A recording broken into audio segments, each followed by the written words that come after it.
Hello and welcome on in, race fans, to tonight's event under the lights here at Iowa Speedway. 200 laps coming at you guys for some short track action on a recently semi-repaved version of Iowa Speedway. Joining me alongside tonight is my co-host Tom Richter. How's it going tonight, Tom? Good evening, Arie. Happy Saturday to you, and welcome to the fastest short track on the planet, Iowa Speedway, out here tonight for 200 laps of racing for race number 10 of the All-American Racing League schedule here on the Cyber Thunder Broadcast Network. Arie, last week we saw for the first time a repeat winner with Christopher Norris picking up his second win of the season. Other drivers looking to pick up a second win on the season or their first. That's absolutely right. Last week in a thriller at Michigan, we saw a driver for the first time score more than one victory. We made it through 8 races this season with 8 different winners, and now that streak is broken, we look to turn our attention at who might be the driver who starts to really put their best foot forward, start accumulating some more wins, make themselves the favorite for the championship, because I think at this point in the season, entering race 10 here tonight, there really isn't a championship favorite. There's not a clear battle of a couple drivers. Up towards the front, the drivers who have been successful, it has been quite varied, and there are a lot of names you could pick. There really are. You take a look whether it's at points or wins or even just finishes, and you look at the top 5, top 10. Josh Kanata, Nolan Milnes, Ryan Rose, all of them lead the board in the top 10s with 6 apiece. A couple of drivers with 4 top 5s, Ryan Rose, Nick Crawford, Jamie Walker. So a lot of heavy hitters yet to put their name in the winners column. And as this season goes along, it's going to be a lot of fun to watch and who emerges as the championship contenders as we go along here. I mean, Arie, let's not even think about it. We're only 5 weeks away from the start of the playoffs. Yeah, it's kind of insane to think about, but we are taking underway our 10th race of the season here tonight already, and given we've had so many different winners, 8 winners in 9 races, it's weird to think that the playoffs are almost here already. Usually you're talking about a couple drivers with maybe 3 or 4 wins at this point, but we have not gotten to that point. I mean, we're looking at one right here, Josh Kanata, who's certainly capable. There are still names out here, such as Nolan Milnes and the one, drivers who have the speed to win a race without question here in the All-American Racing League, but it just has not fallen their way yet. So I wouldn't be surprised if we get another 1 or 2 new winners before the playoffs roll around in about 5 or 6 weeks. One driver looking to get his second win out here tonight is Cody Gibson. Cody currently at the top of the speed charts in opening practice here, as drivers have under 1 minute remaining in practice. Cody Gibson being chased by Jamie Walker, Ryan Rose in third, Josh Kanata, and Kyle Wellman rounding out the top 5 here in opening practice. We were looking at the track state earlier tonight, Arie, and drivers going to be working with some heavy steering wheels out here tonight. Yeah, it certainly seems to be the case. We rode on board with a couple of different drivers who were taking some different lines, had some different styles, and one thing that we saw was very common throughout as we jump on board here with Matthew Pavlik in the 30 is that these cars do not want to rotate from center off. The off-throttle time is immense. These cars are very tight on exit before snapping loose at the very last possible moment. It's going to be quite the handling challenge for these drivers, and for anyone who's been familiar with the Iowa Speedway of old, it's completely different. In the old Iowa, you would be loose on entry, you would be loose in the middle, you'd be loose on exit, you would just be trying to fight for your life. Here, you're going to be dealing with a little bit of a dump truck in the center of the corner.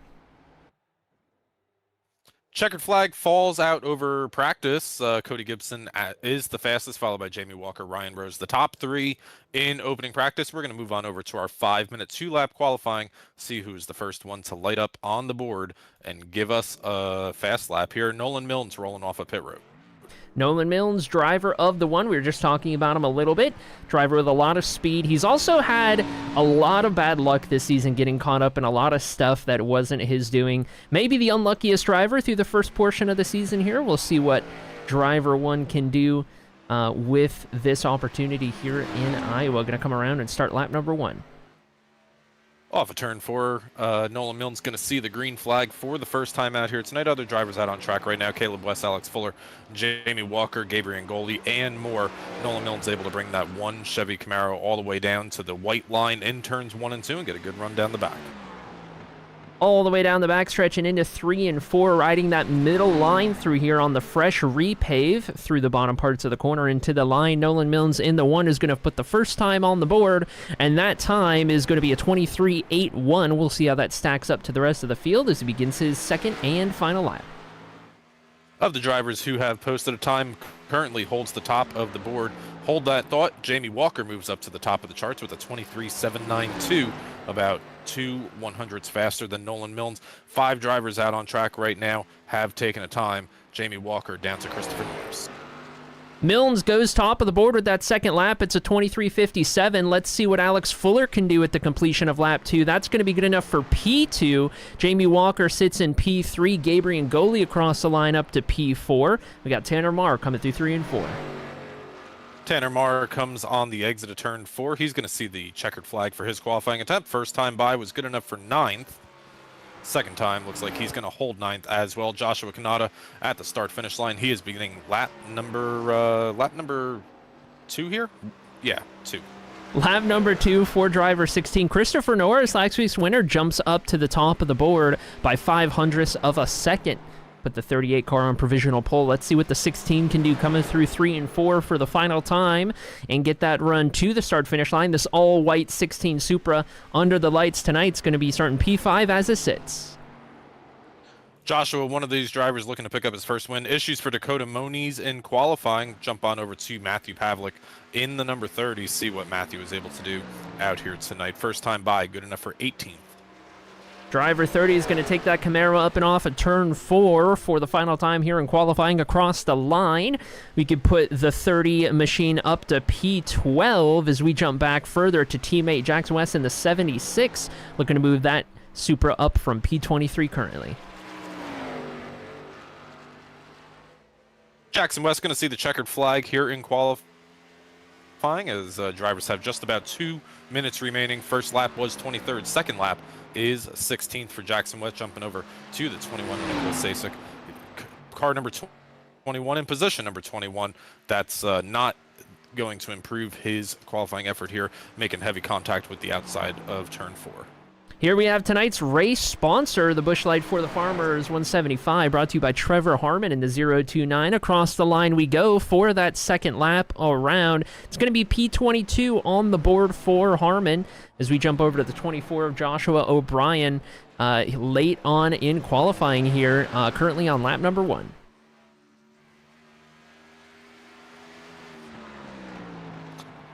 Joshua, 4 starts out here. So far comes into tonight's race 29th in the points go. So got some room to work if he wants to make the playoffs. And second time by going to be good enough, or first time by going to be good enough for 18th for the car number 24. That's right. I think Joshua is one of our more recent additions here in the All-American Racing League, but he's been showing up and showing out in recent weeks. He's got some speed in that machine. He had quite the dicey race at Michigan last week. We'll see what he can do here from P18. Second lap around's usually the better one. Where is that Camaro going to sit? He's going to cross the line and put it all the way up into P6. Pretty good jump up here for Joshua O'Brien as he brings that Camaro to a slowdown here. Sam Dyer getting some practice laps by the looks of it. Has completed more than 2 laps, but no time on the board for Sam. Must not have gotten some clean laps in there when they were needed, but you'll see this a lot of times, drivers out there with their qualifying laps. You don't technically have to pull off after the 2. It'll only score the 2, but hey, sometimes you might fancy having a couple extra practice laps out there before we get started. Qualifying is going to officially end right about now. Checkered flag over the speedway, and we get ready to officially look at our running order for tonight's event.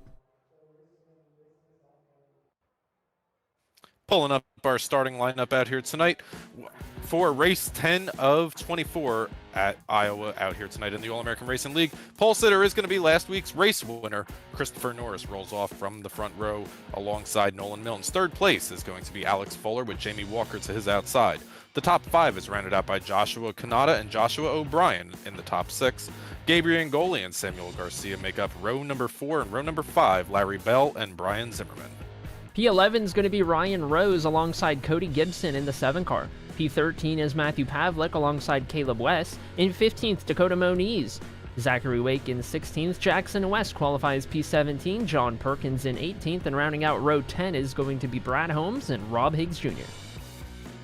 Our field of 33 drivers out here tonight. Tanner Marr rolls off 21st out here tonight with Nicholas Sasek to his outside in 22nd place. Trevor Harmon in the 029 race sponsor out here tonight rolls off 23rd place. He's got Kyle Wellman directly to his outside. Ron Holyfield in 25th with Shane Johnson in 26th.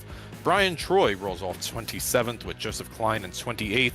Our top 30 is rounded out by Sam Dyer and Dakota Dennis. William Bruton in 31st, Christopher Puglisi in 32nd, and shotgun on the field, Antonio Bannister for tonight's field of 33. 6 drivers electing not to take a time from Joseph Klein down to Antonio Bannister, 28th through 33rd in the qualifying order out here this evening as we get set to wait for the pace car to bring us up through the gearboxes for the first time. First stage going to be 50 laps. Second stage ends at lap number 110. So pretty good stage lengths out here tonight for a 200-lap race, Arie. Yeah, I would say so. We're going to have a lot of tire fall off to manage, especially with how tight these race cars are on this newly, well, it's hard to say newly repaved, partially repaved Iowa Speedway here. You'll see a lot of right front tire concerns. That's going to be the biggest thing that we see tonight. Drivers just getting tighter and tighter throughout a run. I wouldn't be surprised, and we talked about it a little in practice, Tom, to see these drivers go all the way up to that highest line against the wall where it hasn't been repaved just to find a way to make that rear end rotate a little better.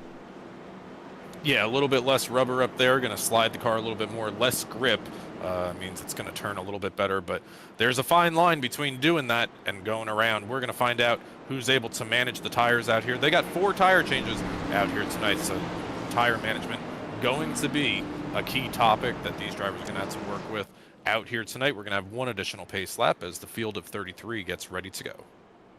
See a lot of drivers putting some effort into warming up the tires, getting ready for tonight's challenge. Cooler weather under the lights, and a track like this certainly calls for it. 33 drivers at Iowa should put on quite a show, and I tell you what, I am a little surprised at the recent speed I've seen out of our pole sitter. Christopher Norris in that 38 goes out there, wins in Michigan after dominating the road course in Sonoma earlier this season, comes out here, scores the pole position. He has been on a tear. He is, and first driver to reach 2 wins in the All-American Racing League is tonight number 3. Or does Nolan Milnes to his outside get his first? We're about to find out. We got 200 laps to answer that question. Arie, it's a Saturday night. Let's go racing from Iowa. Let's do it. This time by, we are going to get this race underway. Row 2, Alex Fuller, Jamie Walker. Row 3, Josh Kanata, Joshua O'Brien. Here we are then. Christopher Norris, Nolan Milnes lead us to the green. Everybody comes up through the gearboxes 4 gears strong. They're going to come across the start-finish line for the first time out here in tonight's race. 200 laps. Christopher Norris going to lead us down into turn number 1. Nolan Milnes going to slot into second in front of Alex Fuller. First battle on track, it's for P4. Joshua Kanata to the inside of Jamie Walker, looking to take that position away, but don't be surprised if these drivers settle in quite a bit. We got Brian Zimmerman all the way up near the wall already in turn 3, and caution is out. Issues for Christopher Puglisi, Dakota Dennis, Nicholas Sasek having an issue down here in, is this turn 4 here? Yeah. Issues for a couple of cars early in tonight's race. All right, cold tires here, Arie. Let's kind of unpack this and find out what happens. We're going down into turn number 3. Is that Brad Holmes on the inside down there? Nicholas Sasek in the middle, just going to break loose and make a little bit of contact with the 86. Yeah, you could see just how much deeper the 21 car got in on that corner, lost the rear end, trying to get in a little too hard, and then lost control at that point. From here, kind of the rest of the drivers who get involved, they're kind of along for the ride. This is a bad spot to catch anyone. You can see Shane Johnson just slipping by, but the 19 did not go the right direction, nor did the 53. They're going to hit him so hard they go right through him. That's going to be some significant damage, particularly for the 19 of Dakota Dennis, unfortunately, who looks to have potentially terminal damage. Hey, let's take a look here, see if we can't grab a quick onboard shot here with Dakota. We'll take this in live time. We'll try to. as he sees a couple of cars getting sideways. He does a nice job of getting slowed up and then gets a little help from behind. Yeah, that is certainly not what you want to see happen. Sometimes that's just the way it rolls. We'll see if that crew can get this race car fixed enough to get back out on track at some point tonight, but some significant damage for sure. Nobody elects to pit this early on in the race. Tires will be important, but they're not quite that important, as the field remains mostly unchanged. Top three: Christopher Norris, Nolan Milnes, Alex Fuller. As a matter of fact, you got to go all the way back to about P13 before you see the first change of position. Couple of swaps down in that 13th to 18th range. You got Caleb West, Matthew Pavlik, Zachary Wake. A couple of drivers moving up, moving down in that range. But up at the front, it is how we started. Christopher Norris and Nolan Milnes going to be bringing us to a restart here. Lights are still on that iRace.com pace card. So at least one more time around this is this a 3/4 mile short track that doesn't really race like a short track.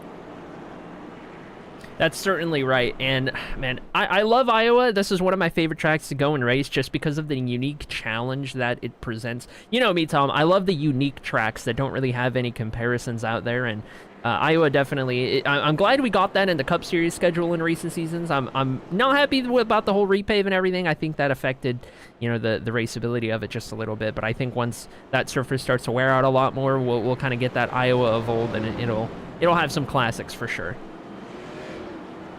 Well, we're going to have some unique tracks coming up here on the Cyber Thunder Broadcast Network. Next week, we got Kansas here at the All-American Racing League. 2 weeks' time, we got Bristol, and then we're going to back-to-back it with another short track at the LA Coliseum for their All-Star race here in the All-American Racing League. And the LA Coliseum, Arie, that usually poses some challenges there, I guess. We'll say it that way.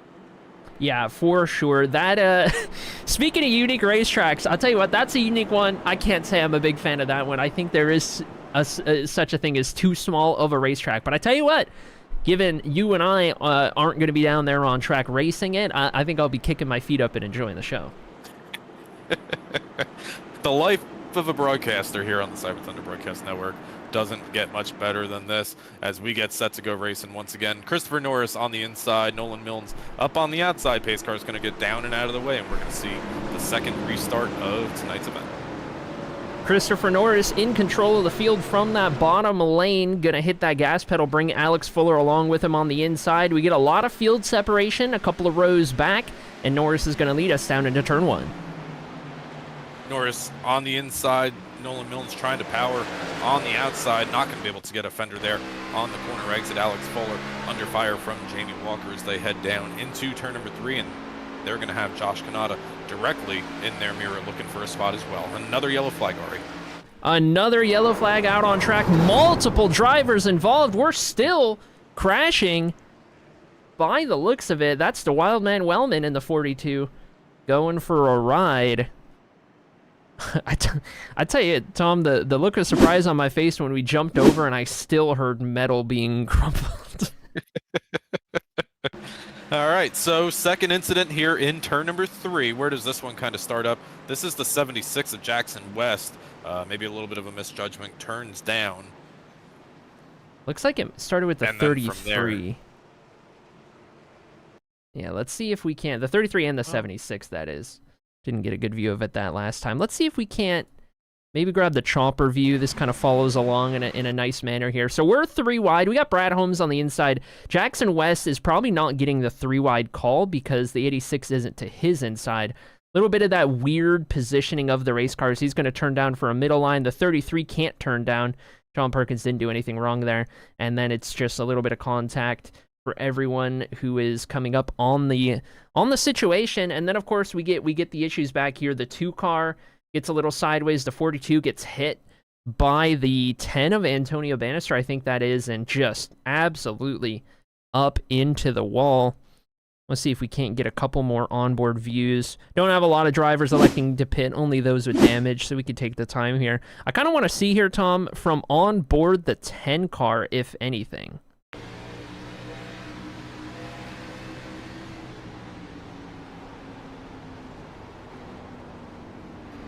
Yeah, listen, I'll call it like I see it, Tom. This is one of those situations where you have got to get out of you've got to get on the brakes. I really didn't hear too much of an effort to slow up there, to be honest. Yeah, I mean, hindsight is 20/20, and we can look at the replay 4 times. They've got one shot at it, and they're doing it at real speed. But yeah, there wasn't a whole lot of room given there by the 10 of Antonio Bannister. But a couple of drivers did get it collected in that. We've got Nicholas Lasik, Antonio Bannister, Kyle Wellman, Dakota Dennis still. Looks like he might still be on pit road from a previous incident on the first caution. Brian Troy also on pit road. Number of drivers getting involved in incidents early. Meanwhile, everyone else up towards the front, they have just been waiting for this race to properly get underway right here. Already working our second caution of the evening. Have not yet hit lap 10 of the race. I'm sure these drivers are all thinking, oh boy, let's not have a repeat of Richmond from a couple of weeks back.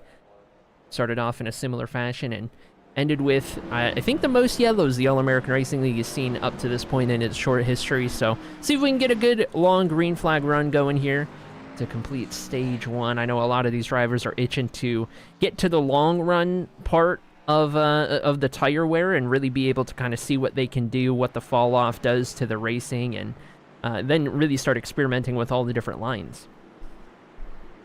All right, third restart out here tonight. Christopher Norris, Nolan Milnes, as it has been for the previous 2. They've now got Alex Fuller in third place on the inside of row number 2. Jamie Walker up on the outside of row number 2. Top 5 is still rounded out by Joshua Kanata. And Joshua O'Brien still showing some speed out here tonight as well in that 24. All right, here we go then. Pace car is going to take that hard left-hand turn. Let's get an aerial view from up in the sky. Christopher Norris, the white 38 on the inside line, brings us into the restart zone. He's going to hit that loud pedal, and Nolan Milnes goes nowhere fast. Here comes Alex Fuller in the Scooby-Doo machine. Fuller on the inside for second place on the entry into turn number 1. Going to slide down and try to make a pass. Not going to be able to. He's going to be in danger of losing third to Jamie Walker on the exit of turn number 2. Jamie Walker's got a nose up on that right rear quarter panel on the entry into turn number 3, and we're going to see them all come out of turn number 4 to begin lap number 12 out here. Crossover from Jamie Walker. Alex Fuller gets into the wall on the front straightaway. Just could not get the power down properly. Down on the white line through 1 and 2 we go. Jamie Walker up to P3, and now Josh Kanata looks to pounce on the 45. Josh Kanata running inside the top 5 as they run right now. Sets his sights on the 45 directly in front of him as these drivers starts a single file out here. Gabriel Ngoli is going to take an opportunity as Joshua O'Brien in the 24 makes a little bit of contact with the radius of the curvature of the front stretch, and he's going to put that 55 on the inside. He makes a little contact with the radius of the curvature of the front straightaway. I'm putting that in my book of Tom-isms on that one. That was a good one. Here we are then, side by side down the front straightaway. O'Brien on the outside and Ngoli on the inside. Ngoli's going to get that down into turn 1. From what I've seen so far, Tom, early on in the run, it seems like that bottom line is vastly the preferred line, especially for passing or defending. It really is. And then, as the run goes along, we haven't really seen it just yet. But as this run goes along, you got to start to think that these tires are going to start to fall off of a cliff. And we're going to see the outside maybe more of a preferred line in terms of defense. Absolutely. And man, one thing I'm noticing here, watching Ryan Rose, as a matter of fact, let's get a view right here from onboard Cody Gibson. Ryan Rose got some big nose damage on that 78 at some point. That looks like the kind of thing you get out of like a restart checkup or something like that, but that is no insignificant amount. I'm wondering if he's going to take some time at his first pit stop to go ahead and get that fixed, but potential big implications for one of our race winners.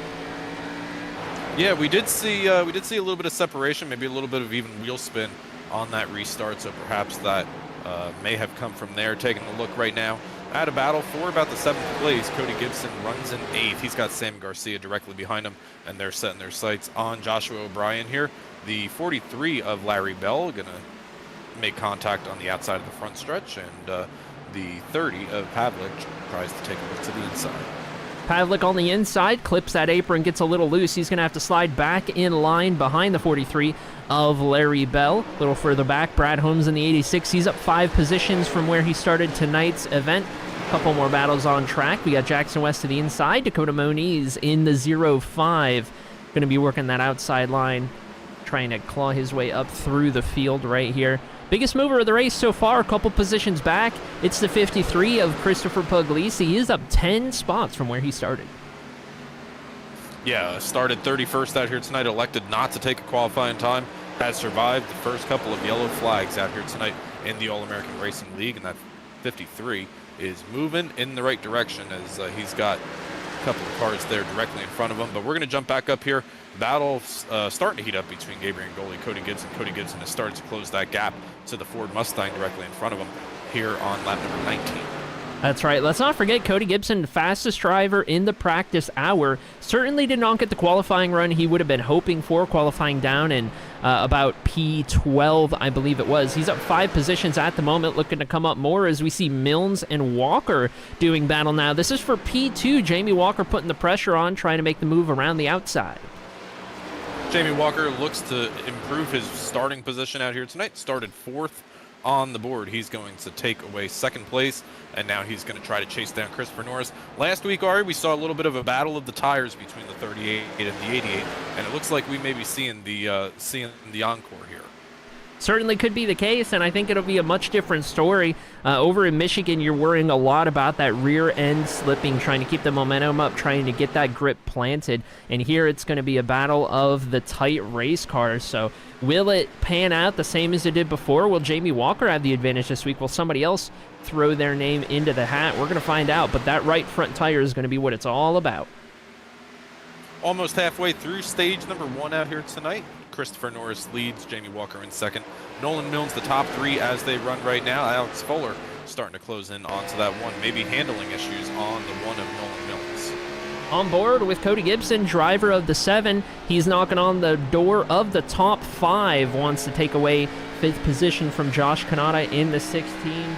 Driver out of Colorado Springs looking for any way by. He's already up 6 positions from where he started, and it seems like as the run goes on, it's coming more and more into his favor.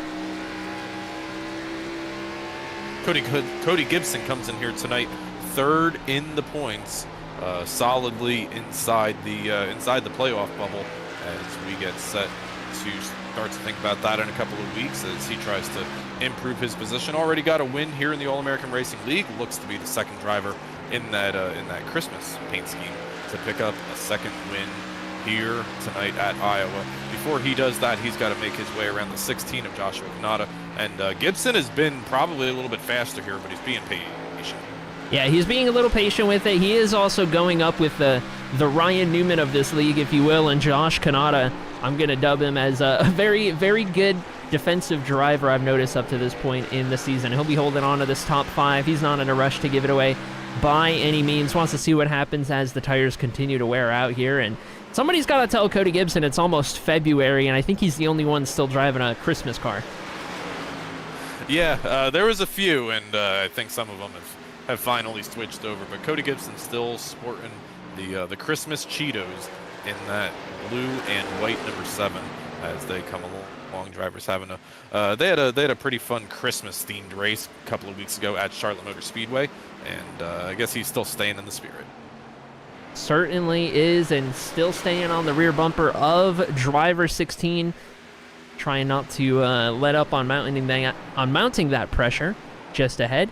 Up towards the front, Christopher Norris has an advantage of a little over a 2nd over Jamie Walker in P2. Nolan Milnes Alex Fuller keeping Nolan Milnes honest at the moment for P3. That 45 has not gone anywhere since the start of this race. He has been hanging around in the conversation, and he looks faster than the 1 right now. Yeah, you can really see it, at least in turns 1 and 2. Last time by, he got super close to the rear bumper of the 1. No contact, but that's why I'm starting to think that maybe Nolan is starting to fight some handling issues here in that Chevy Camaro directly in front of him. But Alex Fuller on the trying to be on the move here as he's going to lose a little bit of time on the exit at 2. I tell you what, driver out of Des Moines, Iowa, probably put in some extra laps this week for the home race, I would reckon. Alex Fuller in the 45. It's definitely paying off at the moment, running P4 on track. And just behind, Gibson has finally gotten a nose to the inside of Kanata. Can he do anything on the bottom this late into a run? And now Josh Kanata is going to be able to show us what the outside lane does have the ability to do in terms of defensiveness. I do think that the defensiveness of the outside lane is going to be the one that you're going to want to be in, as Josh Kanata is able to win that battle off of turn number 4 and stay inside the top 5 here with just under 20 laps to go in the stage. So it seems like with this partial repave, we get the really interesting kind of crossover period, the very interesting flip-flop where at the very start of a run, you want to be on the bottom. With those fresh tires and the track the way it is, you're going to make passes on the bottom. You're going to be able to defend if you're on the bottom. That seems to be the place to go. Question becomes, at what point in the run does that switch happen? Does the top side become the preferred line? Because now it's very clearly you want to be the driver on the outside lane, and I think that's going to be a really interesting thing to navigate, especially if we get a late race yellow. Well, I know, Arie, in years past and seasons past, anytime that we have raced here, you and I together, I have preferred actually running up on the outside because there was a whole lot of bumps, but if you could miss them, you could actually get a really good run through, mainly through turns 1 and 2. Turns 3 and 4 was kind of always on the bottom, but now it looks like a lot of drivers electing to prefer the inside of turn 1, and we'll see, like I said, if that eventually moves up here. But Josh Kanata is slowly starting to creep in here on the 45, as last time by, he was just over a tenth faster than the 45 directly in front of him.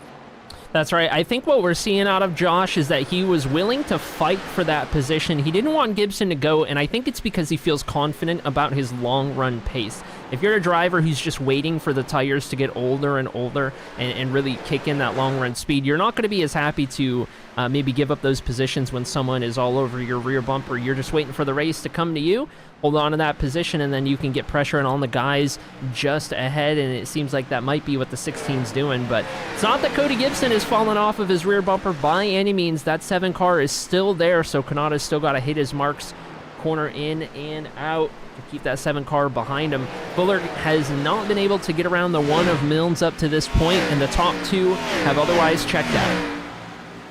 Leaders are starting to have to deal with some lap traffic. Christopher Norris got a couple of lap vehicles directly in his path. He's going to make his way around there and continue on without issue. Now the 16 back into the clutches of Gibson.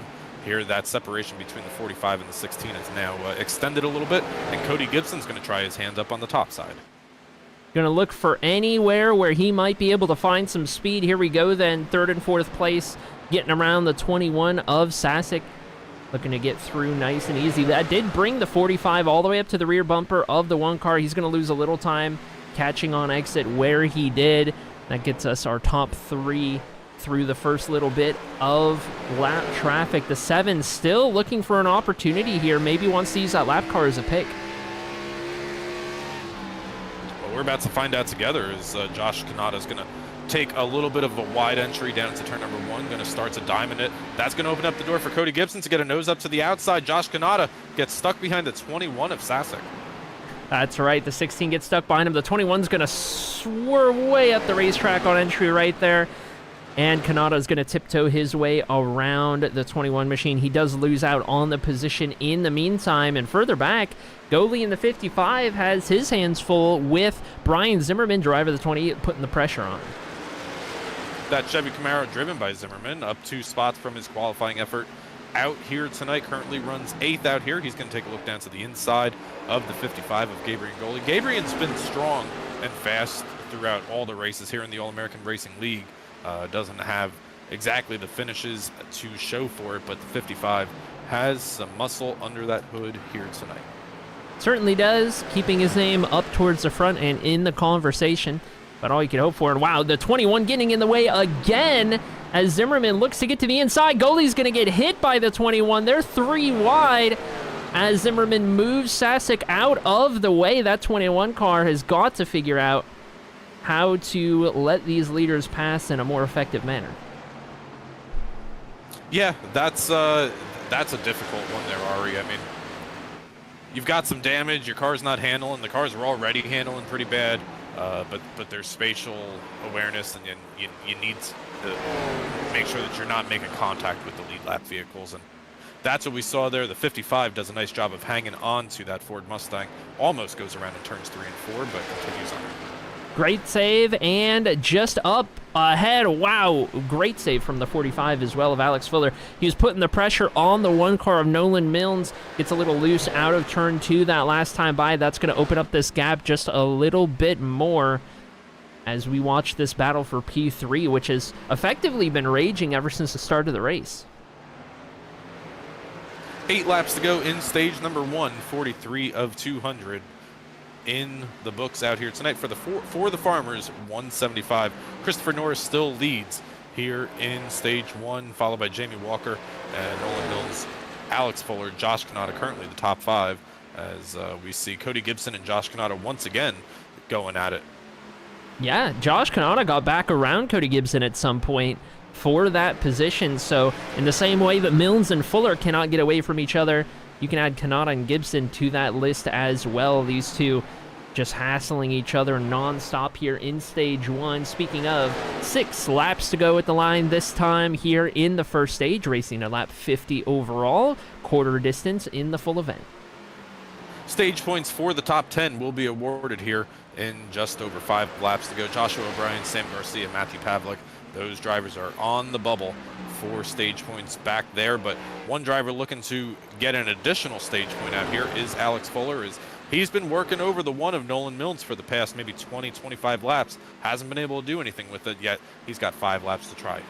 Yeah, it seems like passing is going to be a very, very difficult task here late in the run. So long as that driver only lets you peek a nose maybe on the bottom, which seems to be the case, you can really defend from that outside line. You're going to need quite the tire difference to make a pass happen, quite the speed difference, whether that's on managing your tires better, whether that's on pitting a little bit later during a green flag sequence, whatever the case. Seems like passing is going to be a very difficult time, and this time Cody Gibson to the outside of Kanata, and I think he might be able to make it stick because of that. Does he get the nose to the outside on the corner exit? Yes, he does. They're going to race side by side down into turn number 3.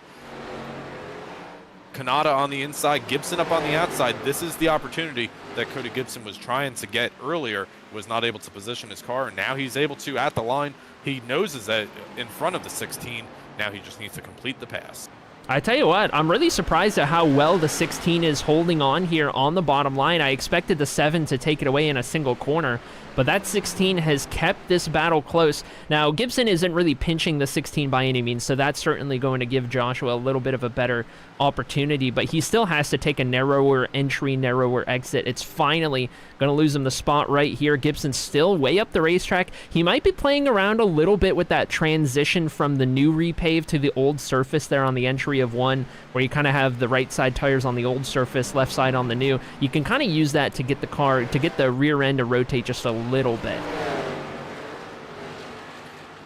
1 lap to go in stage number 1. Christopher Norris has about a half second over Jamie Walker. Closest battle out on the track that we're following is for the 5th place running position. That's between the 16 of Kanata and Cody Gibson, as they've been going at it for the entirety of stage number 1 out here. Gibson with the advantage down the backstretch on the white flag. Here we are then. Christopher Norris is going to win stage number 1. We're going to keep our eyes on this side-by-side battle off of the corner. Gibson should have the momentum. Yes, he does. He's going to get up into the top 5 just in time for the stage payout and yellow flag to fly, which is right about now. There we have it as we take a look at the last couple of drivers across the line. So Christopher Norris does it. 10 points on the board to last week's winner and tonight's pole sitter, led every lap so far tonight. Jamie Walker in P2. Nolan Milnes ahead of Alex Fuller and Cody Gibson for the top 5. The top 10 points are rounded out by Joshua Kanata in P6, Brian Zimmerman in 7th, Gabriel Ngoli in 8th, Joshua O'Brien 9th, and Samuel Garcia scores the final point. I'll tell you what, Arie, Christopher Norris ran his first race in the All-American Racing League at Sonoma. Took him just a couple of weeks more to find his second win last week at Michigan. Tonight, he wins stage number 1, and I think we're starting to notice a trend that if that 38 is out front, it's going to be difficult to catch him. Certainly the case. It's going to be a little bit of a wake-up call for these drivers. Some might argue that last week He may have had a little bit of assistance given a number of contenders taken out in early wrecks, but you can't deny that the speed is there. I think he's here this week to double down and disprove any of the doubters. A 38 car is on a mission. We do got to get that 38 car a paint scheme other than the white paint scheme, though. I'm sure we can get a good C. Norris photo paint scheme that has a little more going on it.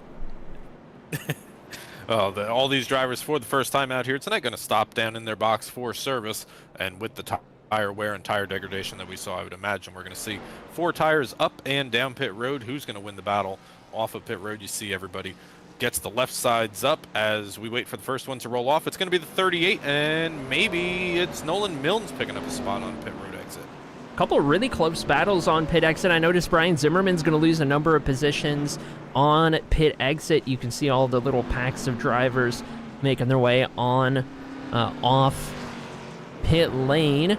Up in front, technically, is Shane Johnson at the moment. He'll be coming down on pit road, this time by relinquishing the lead back to Christopher Norris, who is ahead of Nolan Milnes in P2, so driver number 1 jumps back ahead of Jamie Walker here for the restart. Couple of wave around vehicles in front of the leader here, going to drive around the pace car here, and though they're technically on the lead lap right now, they're on the tail end of it, so they're going to drive around in another lap when the lights go out off the iRacing.com pace car and join the back of the field. Arie, so we've seen drivers kind of start to migrate up to the top here on a restart. Do you like the inside or you like the outside now that we've got about 40 green flag laps? I like the inside just about every single time for the restart. Based on what we've seen so far in this race, put me on the inside every time. You know, if we're restarting the race on older tires, then I want the outside, but it's kind of rare to have restarts where, you know, everyone's working with these older tires. So inside it is. I'm really liking Norris, Walker, Gibson, Goley, and Zimmerman. Those will be the first 5 on that inside line.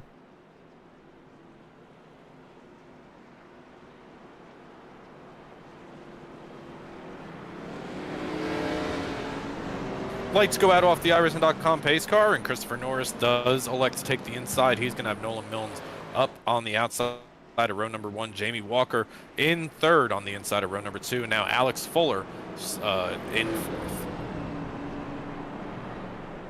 All right, top 4 remains mostly unchanged from the start of the race. Same drivers, slightly different order. Walker up a spot on Alex Fuller. Otherwise, these guys who qualified themselves up towards the front, they have stayed there, proving their speed. Cody Gibson in P5, he's up 7 positions from where he started this race. Now that he's caught up to the rear bumper of the race leaders, what can that 7 car do? I'm going to find out as that pace car makes that sharp left-hand turn. Second stage scheduled for 60 laps will bring us to lap 110 on the timing tower before we see stage number 2 complete. Into the restart zone we go. Barney sends him on there where Christopher Norris going to come up with the gearboxes. Jamie Walker gets a good start up on the inside, and Nolan Milnes under pressure for second and going to lose second place to Walker. Jamie Walker is going to take over P2, and the battles are still raging a little further back. It's going to be Gabriel Goley on the inside of the 24, Joshua O'Brien to the outside right there. These two are going side by side. Milnes coming back for P2 further ahead. We got Kanata ahead of Gibson again, and maybe looking to pressure the 45. Battles all over. Jamie Walker trying to work the inside of the track here while he is still able to. You can typically make a pass on the inside when passing is difficult immediately after a restart while the tires are still good. That opportunity really kind of starts to fall away after around the 10th lap or so. Jamie Walker trying to take advantage of the opportunity while he is able to. Not able to clear him just yet, though he may be clear on the exit of 2 here. Yes, he is. Put second place solely to Jamie Walker. Third goes back to Nolan Milnes as they run. Taking a look a little bit further back, you got battles for about the 10th place running position. Brian Zimmerman, Brad Holmes working against each other.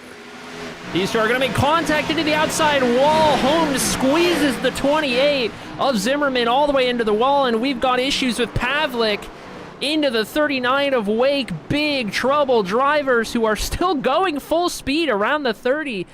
Come on, guys. Let's use the brakes. Oh, my goodness. Let's take a look. at what is going on here. So this is a little bit of a domino effect, I suppose, Tom. The 30 kind of getting out of the way of the incident between the 86 and the 28. He's just going to completely lose control of this race car and come sliding up the track. He locks down the brakes. Unfortunate for Zachary Wake to get it tagged in that. But then I think there's a number of drivers back here who just are not getting on the brakes whatsoever.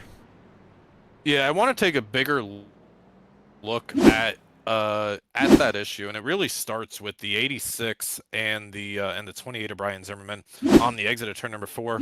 Originally it looked like Brad Holmes kind of just slides up and runs the 28 out of racetrack, and that's going to. So how does the 30 get involved here? So Zimmerman's sideways here, and Pavlik is reacting to it, and he's just going to jerk the wheel hard to the left, and then transfer the weight of that vehicle, and really just an unfortunate moment for the 30. Certainly the case. The 30 goes for a wild ride right here. The 39, nowhere to go. The 30's locked up the brakes at this point, trying to get it woed up. But the 39 is going to get tagged. He'll get some rear end damage in the wall right there. He'll want to get fixed. Then you can see a number of these other drivers making their way into the corner. All fortunately do make their way by.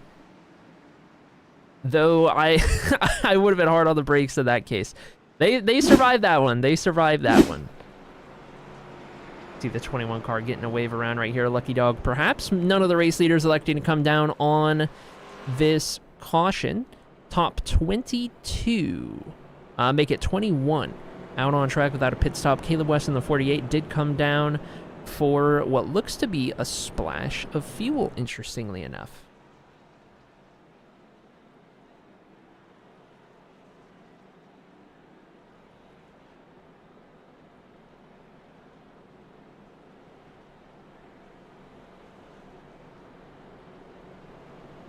All right, running order as it sits. Christopher Norris in first, Jamie Walker P2, Nolan Milnes, Alex Fuller, Josh Kanata. That is our top 5 as we run. Cody Gibson, Goalie, Joshua O'Brien, Samuel Garcia, and Holmes round out the top 10 as it sits. Biggest mover on track at the moment, Brian Troy, driver 27, up to P15, up 12 from where he started this event. We can see the damaged front right of the 86 machine of Brad Holmes, who does have Brian Zimmerman just behind him, driver who he just squeezed into the wall before that last yellow. So could there be some sort of retaliatory events on track in the near future? He's sure letting them know he's there. Figure out where they need to.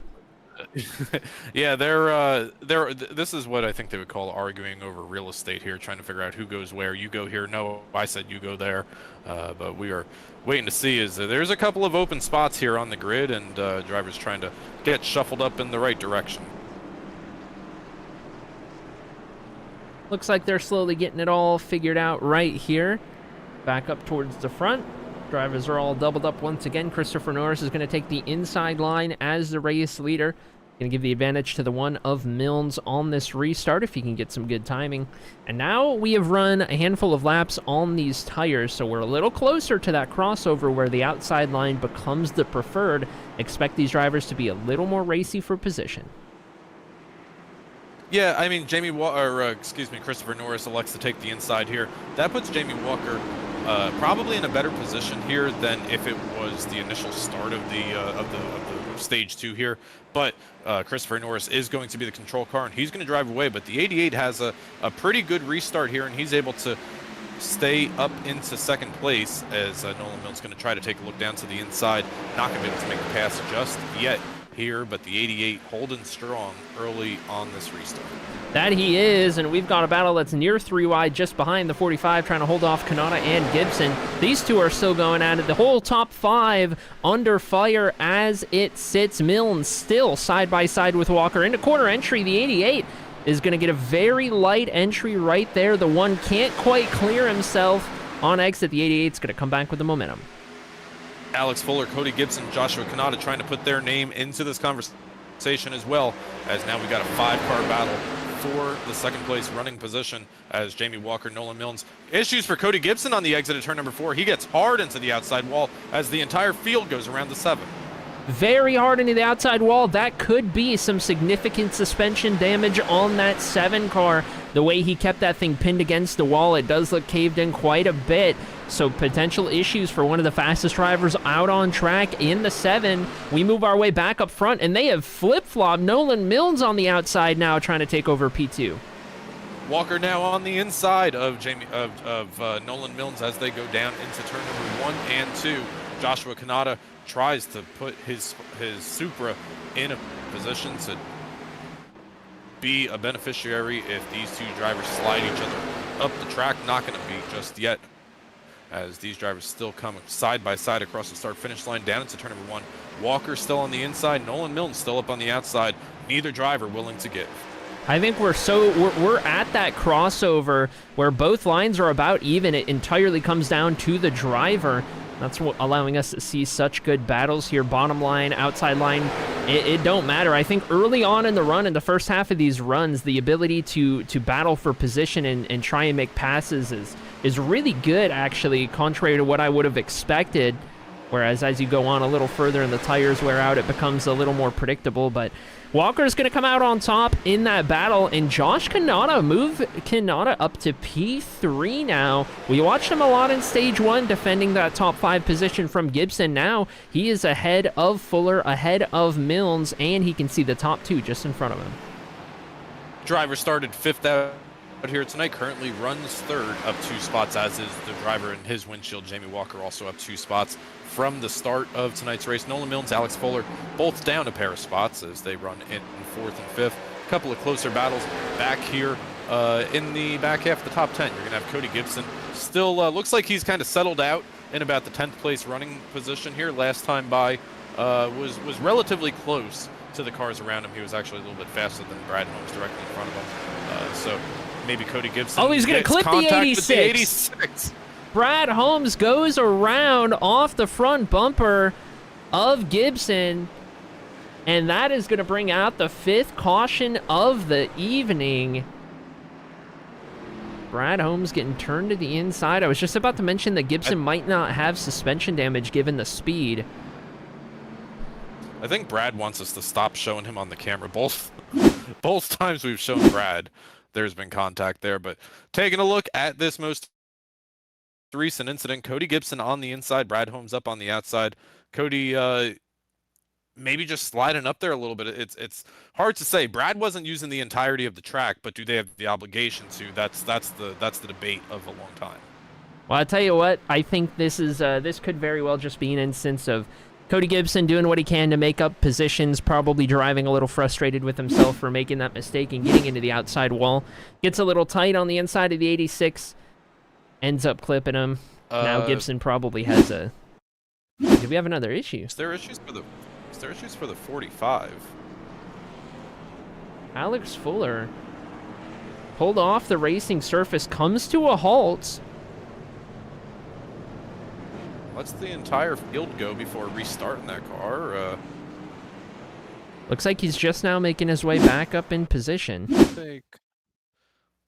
take a... Did he stall the car? It's entirely off. He has to get it refired. It'll be interesting to see how... It'd be interesting to see where he lines back up. Looks like he is back up into the top 5 as they run here under caution, pending any race control review of that yellow flag incident. Yeah, that's an interesting one. May have gotten that car turned off somehow. Had to find the ignition, get that thing started back up. That's a new one.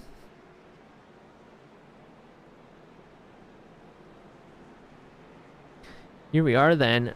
Interesting and of note. Cody Gibson going to take the EOL here for fault on that yellow. That's going to be the first thing of note. The second thing of note is that now, first place and third place, first 2 cars on the inside line, those are teammates, the 38 and the 16. So will there be a little bit of a countdown over the team radio? Will Josh Kanata get a big advantage on Jamie Walker on the restart here, given Norris is his teammate? How is that going to play out? Got the Ford Mustang restarting the restart in the lead position here, and he's going to have Jamie Walker on the outside here as we are almost ready to go. Green flag racing one more time. Another circuit around here underneath yellow flag conditions for the Farmers 175 here on the Cyber Thunder Broadcast Network from the All-American Racing League. Again, next week we're going to be live at Kansas Speedway at the virtual heartland of America as these drivers get set to go from a short track to a 1.5 miles. That's right. I tell you what, the Tom-isms have been flying off the hook today. Been really good. Restarting this restart is also going in the book.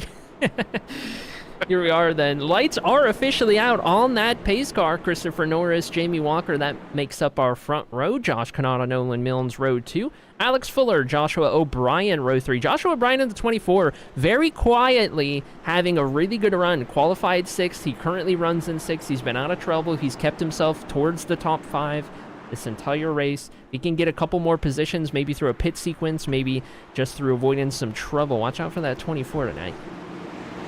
All right, Christopher Norris once again has been the control car for all the restarts out here tonight and is going to be the control car for this one as well. Into the restart zone we go, and a couple of tire spins. Nolan Milnes gets out of line, gets back into line, and we're too wide into turn 1. Too wide into turn 1. Josh Kanata is going to take the position away from Jamie Walker, who slots back into line. Looks to get the run down the back straightaway. Might not get there in time. The battle is on for P4. Then Alex Fuller to the inside of Nolan Milnes. Fuller takes a look to the inside of that Chevy Camaro, and he's going to need to find a spot in front of Joshua O'Brien before he loses a spot there. He's going to be able to do so. Slide him back just a little bit. You got Gabriel Goli trying to work over Sam Garcia. First time we said Sam's name out here tonight. Sam having a solid and quiet run out here tonight through the first 2 stages. That he is. He's been in the top 10 for the entire event. Currently runs in P7, up 1 spot from where he started this race. Ryan Rose just behind. Looks like he's gotten that damage on the front end repaired at this point. See if that 78 can make his way up towards the front. Last time we were at a short track, Richmond Raceway, that 78 led every single lap. So I'm curious to see what Ryan can do if he can get closer to the front. Yeah, Ryan started 11th out here tonight, and Richmond is probably the closest track that resembles Iowa Speedway out here, and Ryan Rose tries to advance his position over Sam Garcia as he's able to do so. But the battle up front starting to heat up. You got Josh Kanata slowly trying to close in on his teammate of Christopher Norris, but they got Jamie Walker, who has been in the picture all night. That's right, couple of close battles here in the top 5, as has been the case for much of the night. One thing I'm noticing at the moment, however, Tom, is that our race leader, he's kind of under fire, maybe a little bit more than he has been at any point tonight. Teammate Josh Kanata right on his rear bumper, not really letting that 38 pull too far away. No, he's not, as it's only about a quarter of a second between first place and second place, Christopher Norris, Joshua Kanata, as they run right now. The challenge that Josh Kanata has running here in second place is that because Jamie Walker's so close, he doesn't really have the liberty of taking a look on race leader Christopher Norris if he does get there, because Jamie would be able to maybe put that 88 and try to take a 2-for-1 and put both of them in second and third place. But as it runs right now, Christopher Norris still brings us across the start-finish line 81 laps down. Yeah, Kanata in the 16, he is going to have quite the task ahead of him, defending for himself and a teammate ahead. They're certainly going to want to try and keep themselves 1-2 for the end of stage 2 here, and to have that track position going in to the third and final stage, which will be a total of about 90 laps in distance. Jamie Walker all over the rear bumper of the 16, keeping him honest. He's going to look to the inside here. It's a bit late in the run to go for an inside line move, and you can see just how much more the 16 can get on that outer line now that the tires have really hit that cliff and started to wear. It's a bit late in the run, Arie, but it was the first time, at least that we saw him jump down to the inside. So sometimes if you can just catch a driver off guard like that, it may just be good enough just to work. And now he's going to take a look to the outside, but have to get out of the throttle a little bit here, and he's going to have a good run down the backstretch. Yeah, I see what you're saying, and I think it's a good strategy. You know, if you get a nose to the inside right at the start of the back straightaway and the driver knows you're going to go to the inside the entire time, they can prep for it. But sometimes if you just throw that last-minute dive bomb down there, you never know. Might make a driver slip up for just enough to get you the position. Didn't work that time, though, for Walker in the 88. Kanata is one of the more consistent drivers that I've seen lap after lap. He's going to hold on there as Fuller continues to pressure the rear bumper of Nolan Milnes in the one car. He has been putting the pressure on that rear bumper lap after lap, much like Walker has with Kanata, but the speed difference just has not been quite enough to get side by side and make the pass. A little bit past halfway of stage number 2 out here tonight as we have just over 20 laps remaining in stage number 2. We're going to be left with about 90 laps of racing before we see the checkered flag out here tonight. Ryan Rose continues his march forward, currently up to 6th place. Last time we saw Ryan, he was in 7th. He's made his way around Joshua O'Brien in the 24 and sets his sights on a top 10 running position. Jumping much further back in the pack, a couple of drivers having a close battle back here. William Bruton in the 83. Currently runs in P23. He's looking to the inside of Matthew Pavlik in the 30. Got the 48 of Caleb West back here as well. Zachary Wake in the 39, winner in the season opener at Daytona. Got that rear bumper damage fixed. He is still on the lead lap too, so came out of that incident not all too bad, all things considered. Cody Gibson, who had that EOL at this last restart, surprisingly, Tom, only P20. He has not made his way up through the field very much. Yeah, 20 out of, looks like 26 cars on the lead lap here. And, I mean, that just goes to show just how difficult passing is here, as we've got a battle directly in front of them of Rob Higgs Jr. and Sam Dyer on the exit. Oh, they're going to get together! Big issues right in front of the onboard shot. The 80 and the 31 gonna bring out the 6th caution of the evening.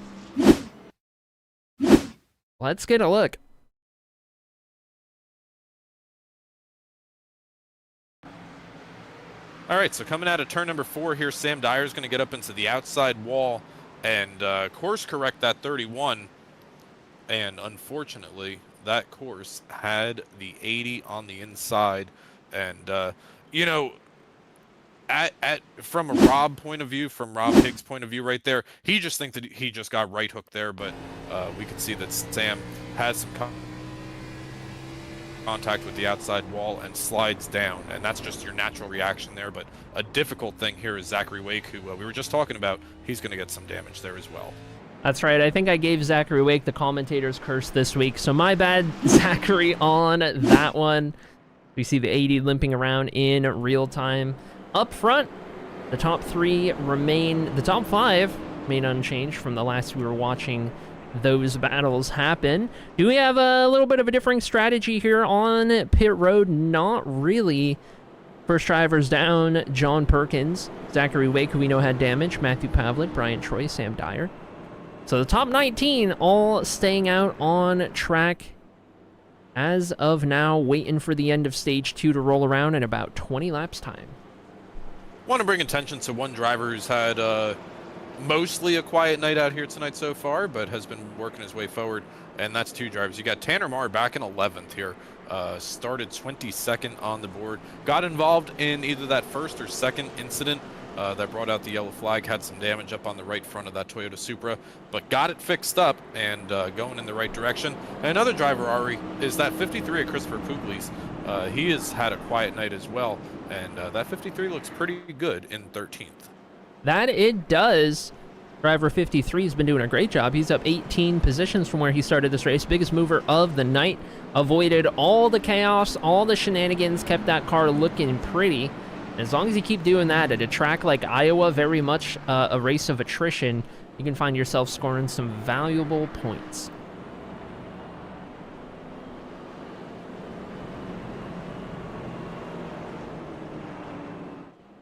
Back up at the front of the field, you got Christopher Norris still in the race lead. Josh Kanata this time going to be up on the outside of row number 1.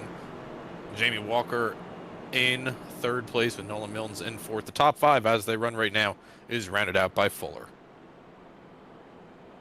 Lights will go out on the pace car at the start-finish line this time by. It's going to set us up for give or take 18 laps to the finish of stage 2. We'll see if that entire run goes green or not. Stage 2 ends at the conclusion of lap 110, and tonight's event is 200 laps in total. Looking forward to that stage 3 run.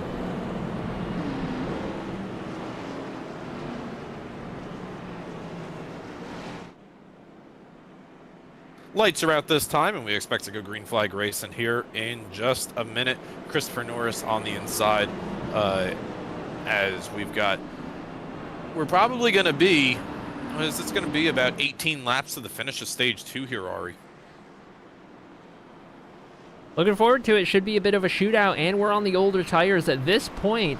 I want to say you definitively want to be the driver on the outside. I'm not surprised that the 38 took the inside. He does have control of when he wants to launch on the restart, so he doesn't have to be as concerned. He's going to keep his teammate to that outer side as well. Watch out for Nolan Milnes, for Ryan Rose, a couple of drivers towards the front on that outside line. Let's see what they can do. And let's not forget about that pink number 50 car, Sam Garcia, slowly working his way up towards the front of the field. But we are back green flag racing.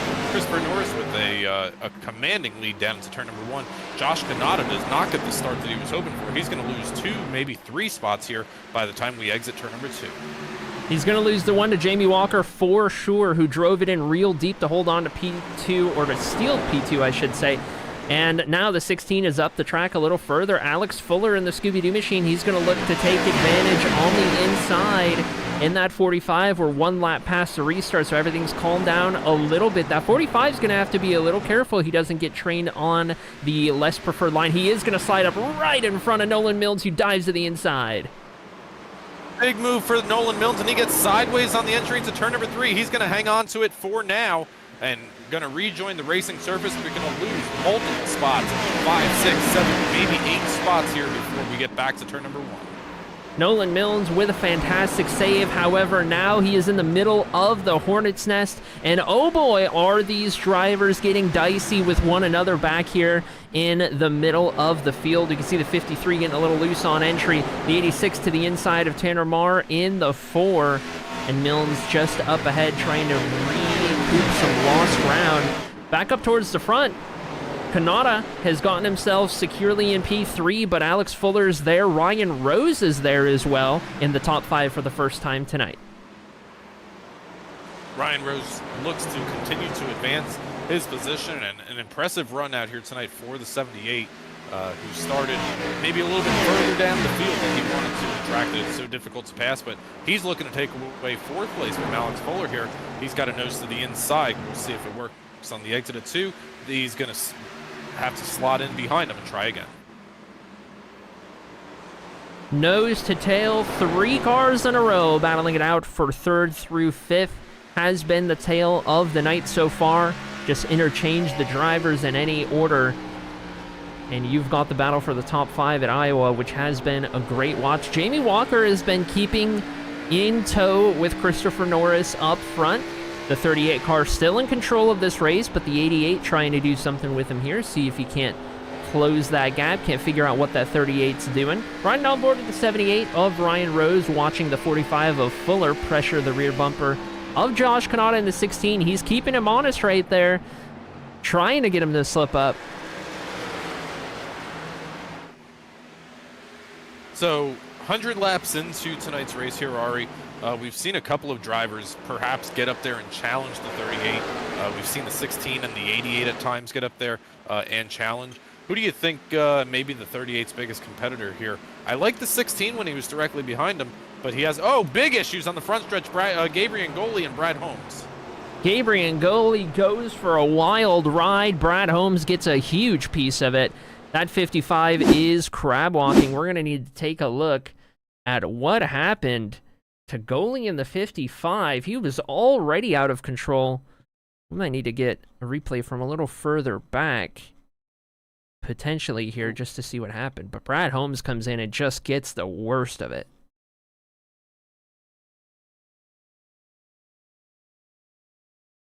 All right, let's take a look here. We may be a little bit early on this. We'll take a look and see at Gabriel Ngoli. Oh, is there contact between Nolan Milnes? Let's go back one more step here. All right, coming out of turn 4 on the front straightaway here, the 55 just kind of, I mean, they're side by side right there. The 55 is just kind of coming down the track, half a lane. The one is there, and Brad Holmes just nowhere to go, nowhere to react in that case. 86 has a very bad time. That's going to be terminal damage for Brad Holmes. Here comes the 25 sliding in.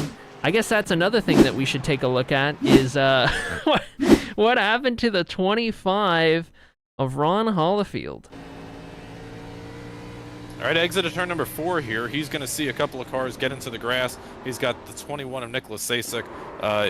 Does the right thing of getting checked up there, Arie, but was just a little bit too much for the 25.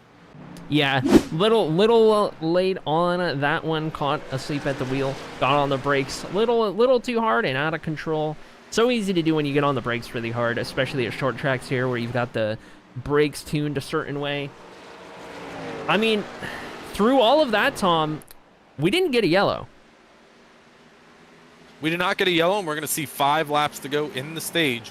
And now Christopher Norris has opened up about a 3/4 of a second lead over second place Jamie Walker. That was a crazy couple of laps here at Iowa as stage 2 rapidly comes to a close. Up front, nothing has changed. So you're taking a look at the battle for the 5th place running position. Sam Garcia on the rear bumper of that Toyota Supra of Canada. Kanada's found himself falling down to P5 as it sits. Ryan Rose up a position into P4. He's up 7 from where he started this race. They're going to score some solid points in stage number 2. But up to this point in tonight's event, Christopher Norris in that 38, well, he has led every single lap. Looking to sweep both stages right here as we continue to watch this battle towards the outer reaches of the top 5. We've got the 50 and the 28 battling it out for P6 right here. Zimmerman to the inside, a known short track racer, and seems to be pretty good on these older tires. Going to make a little contact with Sam Garcia on the exit turn number 4. They're all going to turn number 2. They're all going to carry on without issue. The 24 of Joshua O'Brien, that's going to open up the door for him to try to come through and take a spot from Sam Garcia, maybe in danger of losing 2 spots. Directly behind these drivers, you have the 42. That's Kyle Wellman, multiple laps down here, but also in this camera frame. Down the back straightaway, looks like everyone's gotten it sorted out for the most part. We're going to let the faster lap down driver make his way around. We jump back with our race leader, Christopher Norris, who takes 1 to go here in stage 2. Hasn't gotten himself a lot of TV time, but it's one of those instances where you're just so good that you're not being shown on TV for much of the night.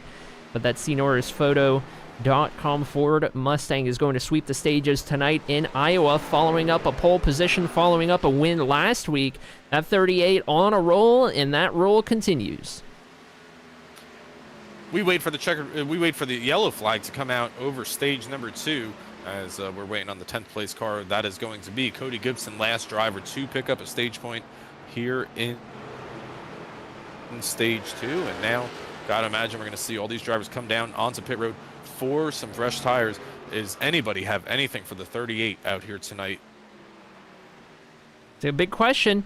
Scoring stage points here in stage 2. Christopher Norris, of course, walking away with 10. Jamie Walker in P2. Alex Fuller, Ryan Rose, Josh Kanata, the top 5.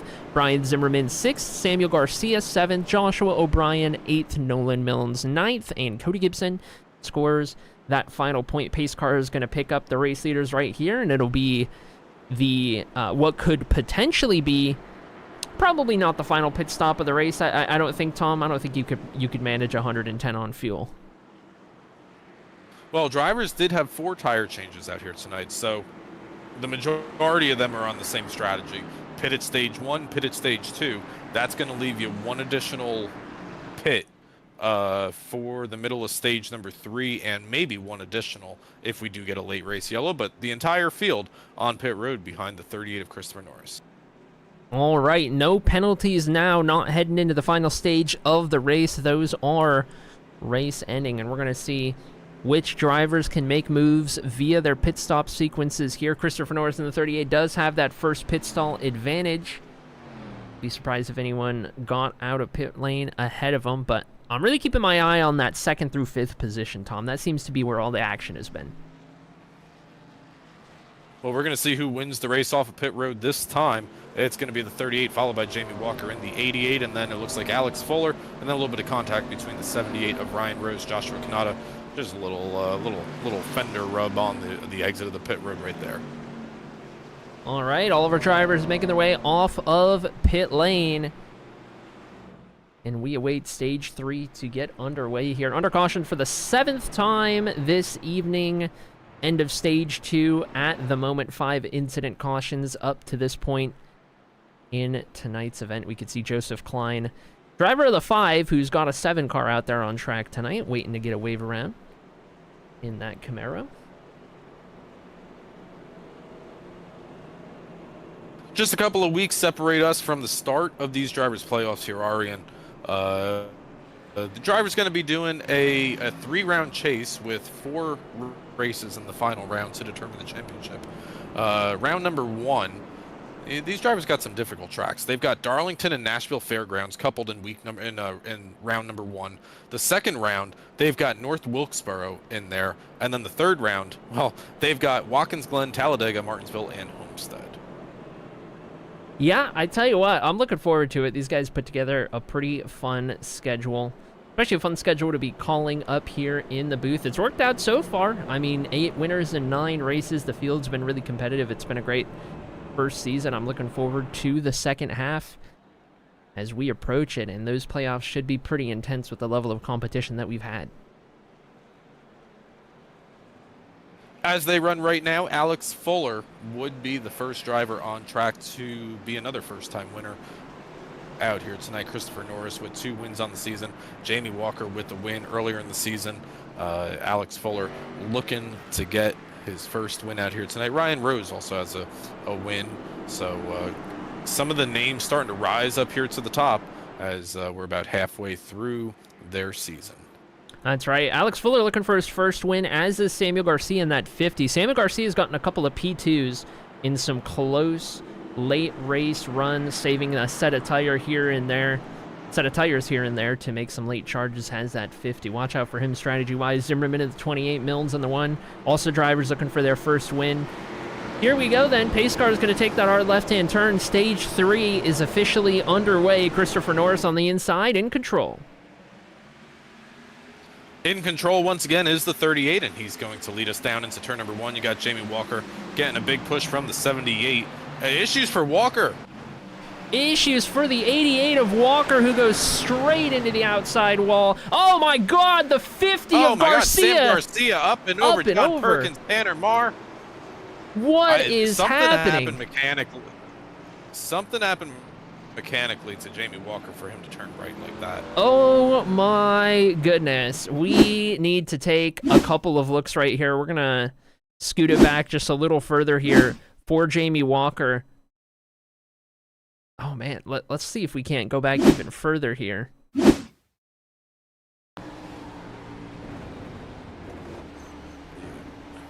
That's so interesting. It's like he was, and then the 50 also overcorrects. It's, wow. It looked like an overcorrection. I thought at first it was like a wheel. Yeah, that's originally what I thought was. I thought he had a hardware disconnection that he's racing with. Doesn't seem to be the case because he had control of the car after it. Sam Garcia also has an issue in the same corner, and oh my God, hope you took your Dramamine. We go up and over on the 50. That we do. Oh my goodness. Let's try to get another look right here. This time we'll view it from the blimp. We can see the 80 car getting up and into the wall. Really hard right there. That's going to be a lot of damage. The 88's got to get fixed. And we'll follow along with the 50 here coming out of turn 2. He has a very similar incident. He loses the rear end. He goes to correct the steering. It's too much of a correction. He goes into the outside wall. What gets him up and over is going to be contact a little further back from the 4 of Tanner Marr. He's 3 wide. He can't go anywhere. He can't get slowed up in time. He'll take a couple hits. The 76 involved, the 33, the 53, the 83. Not a good time to have 3 in your number. As these drivers all pile in, the 88 of Walker is going to get tagged again. More salt into the wound. And just like that, parking lot on the back straightaway.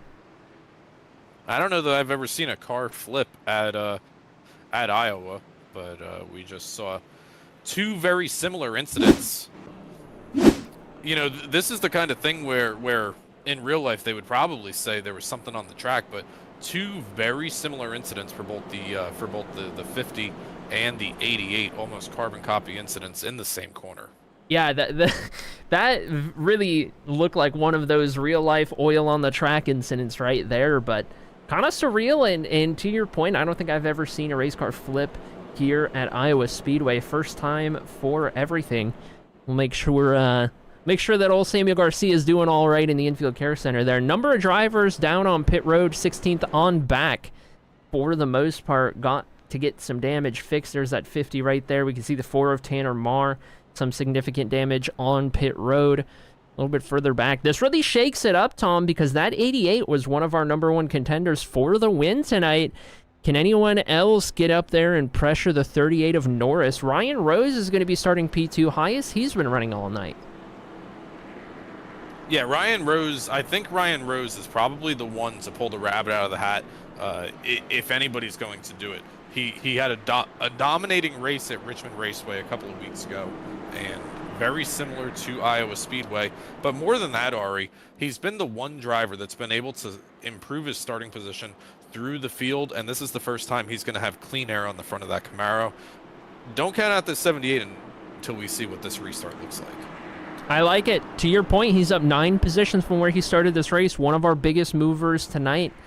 Done it the hard way out on track, and the pace car is going to take that hard left-hand turn as we have got about 81 laps to go in tonight's event. Christopher Norris on the inside, going to hit that loud pedal, and the 78 gets a fantastic restart. Fantastic restart for the outside lane for the first time out here tonight. They're going to race side by side down into turn number 1. The 78 still keeps a nose there on corner exit. Does he? He may be able to, not just yet. He's going to get sideways on the exit of turn number 2 and have to fall back in line. He's going to lose about a half a second and maybe a position to Alex Fuller directly behind him. Rose gave it everything he could on corner exit, couldn't keep it glued to the racetrack, and now he's under pressure from Fuller in that Scooby-Doo machine, who sees the misfortune of the 88 and of the 50. He says, I want in on this. Second place running action here. He's going to take over the spot from Ryan Rose. Don't count out Nolan Mills in that one. He had that fantastic save through 3 and 4 early on in the race, went down to about P10 or so. He has now made his way back up into the top 5. He's looking to take over third place. Ryan Rose bleeding a couple of spots here on this restart as Alex Fuller was able to make his way around him. Now Nolan Mills on the inside in that orange and black Chevy Camaro tries to also make a pass on the 78, not able to do so just yet. All of these drivers working on about, well, we'll call it about 12, 13 lap tires here. Maybe some tires slid in that most recent yellow flag, but the entirety of the top 16 stayed out on this most recent restart. One thing I'm noticing right here, Tom, is that Nolan Mills is backing up these corners a lot more than the 2 in front of him. It's allowing him to get on the gas sooner, and he's trying to really drive it off of that right rear tire in doing so. It's going to get him alongside the 78 here going down into turn 1. Is it still early enough in the run for that inside line to be competitive? Caution is out. Dakota Moniz and the 05 machine goes around into turn number 1. We'll see who else may be involved here, but right now looks to be a single car incident from what we can see. All right, we got the 30 of Pavlik to the inside of the 05, heading down the front straightaway. Looks like the 30 is just going to come up the track a little too far. Oh my gosh, the 27, Brian Troy gets a hard hit right there. Nowhere to go. Going to be the only other driver involved. We can even take a look from on board the 27. Here we go. He's up here on the outside. And he slowed down. He had the tires locked up, but it just wasn't enough. There was nowhere to go for that 27. That's just one of those wrong place, wrong time. I know it's cliche scenarios for the 27 of Troy. Yeah, no other way to put it in that case. I'm sure we'll see the 30 of Pavlik starting with an EOL on this following restart. One of those hard racing deals. I've been the driver, side drafting and causing a yellow that way myself. Back up front, Norris, Fuller, Rose. That is our top three as it sits. Getting ready to double ourselves back up. We've seen 2nd through 5th shuffle hands numerous times up to this point in the event. Cody Gibson, driver of the 7, he's finally made his way back into the conversation. He's currently P6, just outside of that top 5. He has had his own number of issues tonight. Got hard into the outside wall in stage 1, I believe it was, maybe stage 2. He ended up causing a yellow a little later on, finally made his way through the traffic. And now Gibson back up into the picture with a race car that should be mostly repaired at this point, if I had to guess. So we can't count out Gibson yet. All right, we expect the lights to go off here, and Christopher Norris, as he has done so on the previous 8 cautions, we're going to have an additional lap here. I thought that was going to be the one to go. Maybe a little bit of an extension here from race control as a couple of cars on pit road getting damage done. Matthew Pavlik, Christopher Puglisi getting some damage fixed up, and involved in the most recent incident. That's the 27 of Brian Troy. He is down here with some significant damage. That hood was flapping just a moment ago. Looks like they got that thing taped down. Shouldn't be an issue moving forward. Under caution for the 9th time this evening, 7th for incident. Christopher Norris on the 38, our race leader. He has led every single lap from the drop of the green flag. Our pole sitter and previous race winner. Looking to not only become the first to score 2 wins in the All-American Racing League, but the first to score 3 and really cement himself as the driver to beat early on in this league's history. Alex Fuller in P2 driving that Scooby-Doo machine. My favorite out there on track, as you know. Currently looking for his first race win here in the All-American Racing League, as is Nolan Milnes, that black and orange car on the outside. The 1, the 24, Joshua O'Brien back there, 3rd car on the inside. He's looking, 4th car on the inside, excuse me, looking for his first win. Number of drivers here who could have a great story in the closing laps. We got to get that 45 painted up like the old mystery wagon or mystery machine. What was it called back then? The mystery machine? Yeah. That they used to drive around, put some flowers on it. It would be a good look, but I tell you what, I think what I like about Fuller's car is that he didn't take that approach, because that would be the expected approach, you know? Kind of went for a different aesthetic, different look. He's got the mystery machine on that quarter panel, but I don't know. Alex Fuller, if you're out there, message me. I do paint schemes sometimes. I might be able to come up with something for you, but pace car is going to turn that left-hander off of the track. Christopher Norris has control of this field. What can the 45 do from the outside lane? Is it a good launch for the outside? It's an okay launch, but Norris still with the advantage. Christopher Norris going to slide up in front of the outside lane before we hit turn number 1. He is going to command the race lead into the south end of the speedway. Ryan Rose takes a look down onto the inside of the mystery machine of Alex Fuller as they race down the backstretch here. Ryan Rose tries to put a nose ahead before they get into turn number 3 to take position number 2.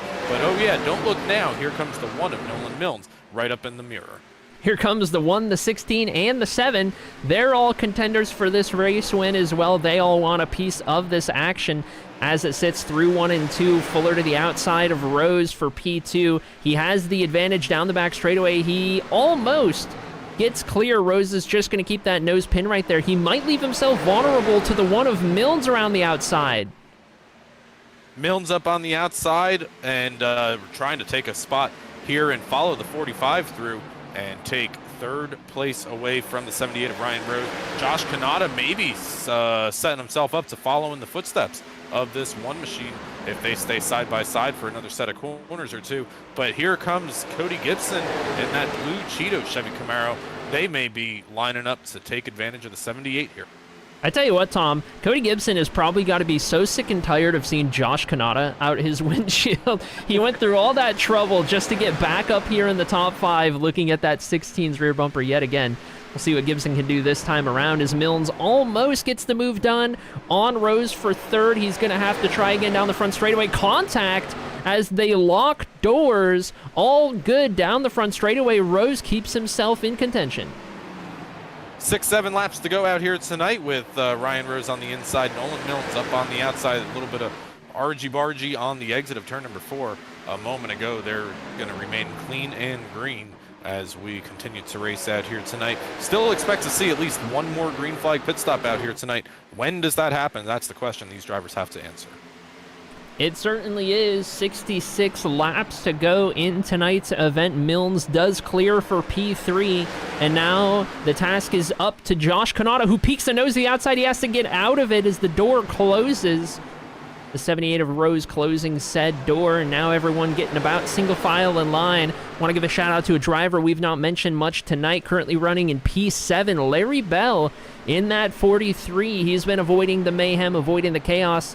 He has got himself up in a great position to score some solid points tonight. Got to get through this third and final stage of one piece, but so far so good as he receives pressure from the 24 of O'Brien. Good run, win, lose, or draw out here tonight for Larry Bell. He has stayed out of trouble, kept that car clean, and has it running in the right direction here as we approach the closing quarter of tonight's race. Larry always staying out of trouble and keeping the nose clean, and tonight it's paying off for him. That it is, and here we go then. We were wondering if anybody else could put the pressure on the 38. Alex Fuller wants to have a go at it. We know this is a hometown race for driver 45. Driver out of Des Moines looking for the lead for the first time. Nobody else has led this race beyond the 38 we're on board with at the moment, looking back at the P2 contender, driving that Scooby-Doo machine.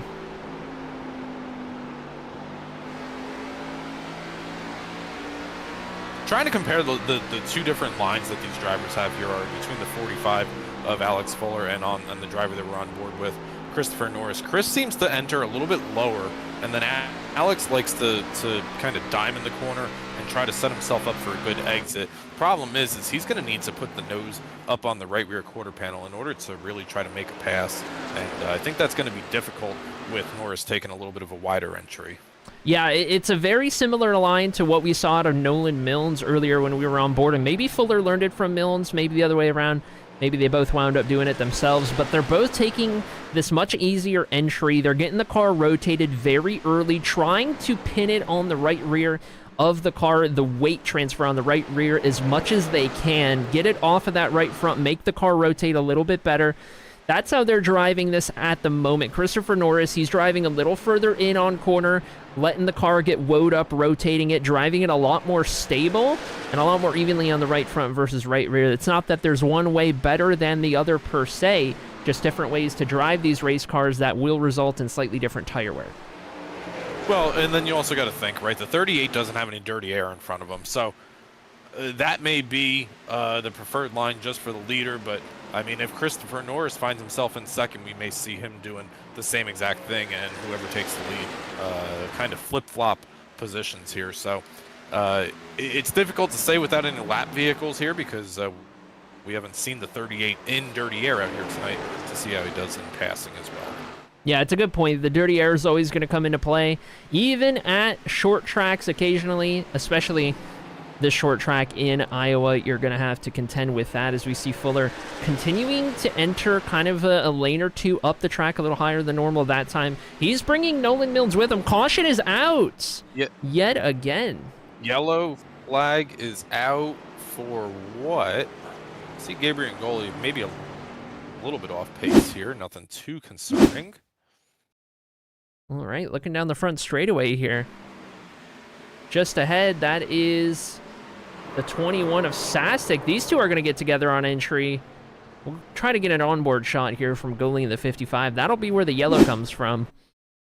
As we watch Goli here, let's take a look on board.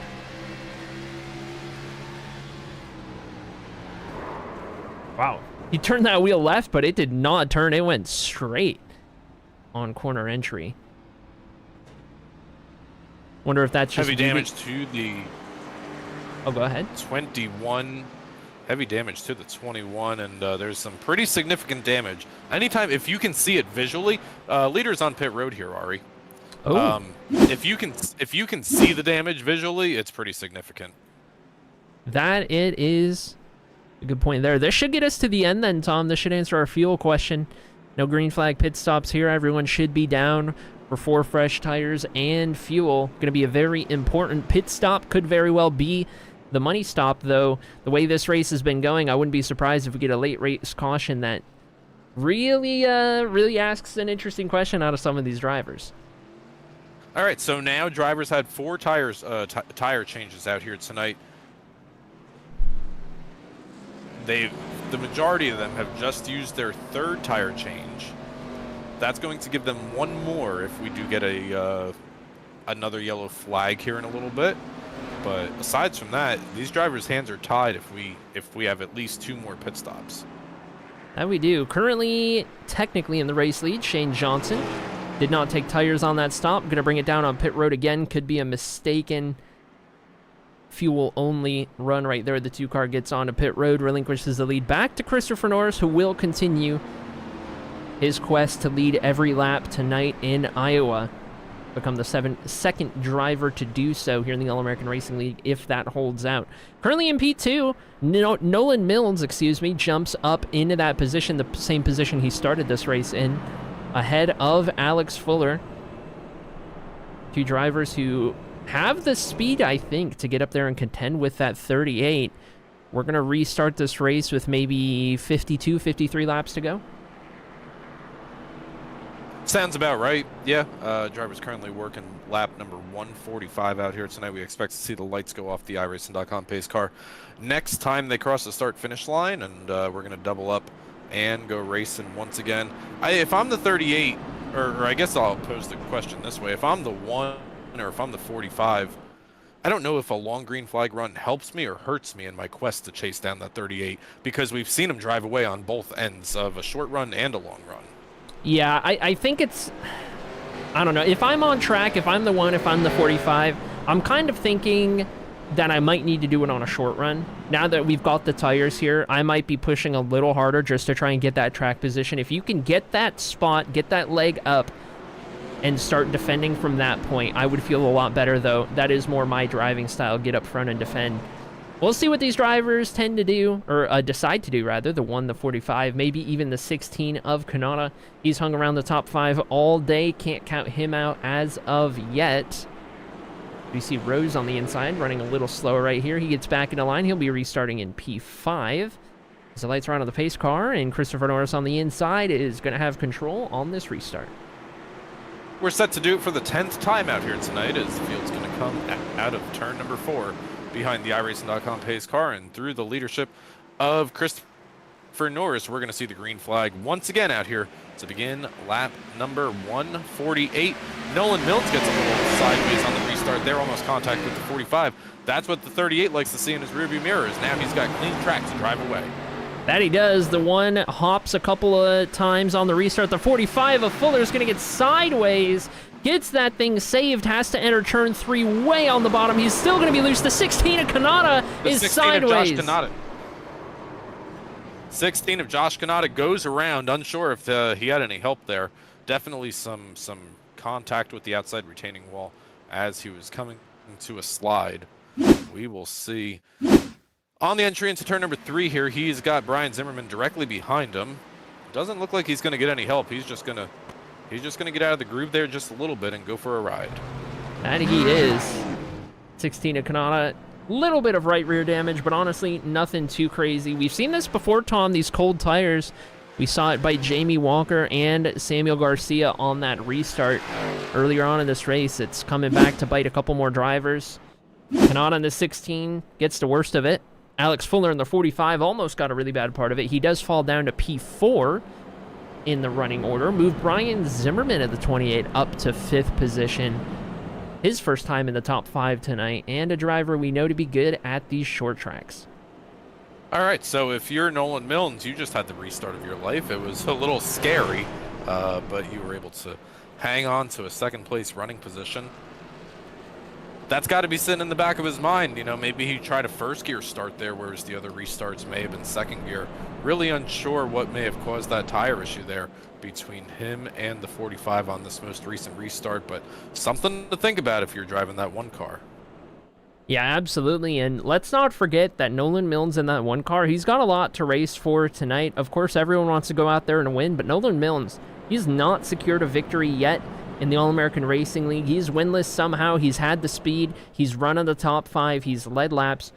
That one car just needs to break through into victory lane. He's got that on his mind, no doubt. He's right here, late in the race. We're going to have less than 50 laps to go by the restart. He's going to be restarting P2, and I'm sure he'll get a better jump this time.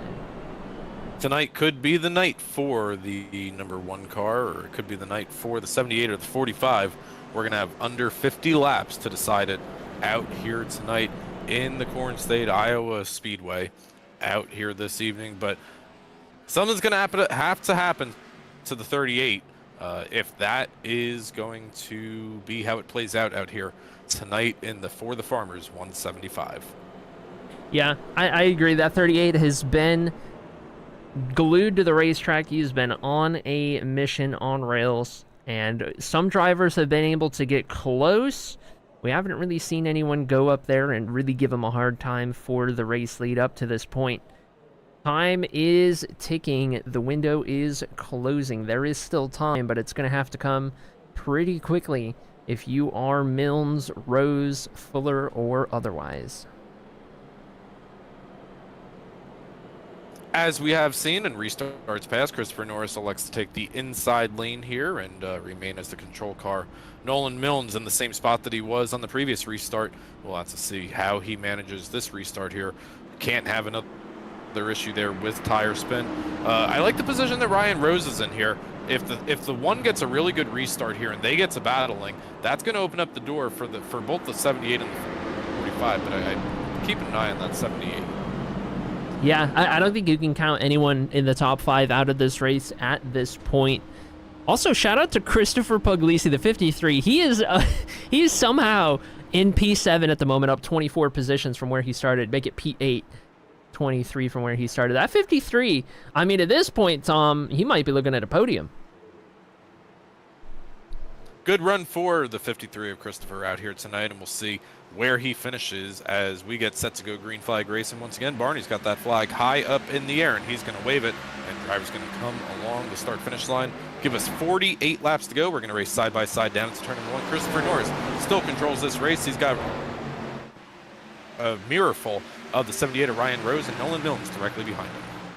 All right, these two side-by-side for P2. Milnes is going to get sideways on entry, loses the rear, driving it in a little too deep. That gives Ryan Rose the position, and the caution flag is out. Oh, no, for the 53. Arie, what did you do? What have I done? Oh, not again. All right, let's take a look. What happened to old Puglisi here? Just loses the rear end on those cold tires. Yeah, very similar to what we saw happen to Josh Kanata on the previous restart. Just cold tires there, driving a little deep, and then the car goes around. I've got a bit of a history with broadcaster cursing in this league somehow, some way. I feel like it happens at least once a week on average.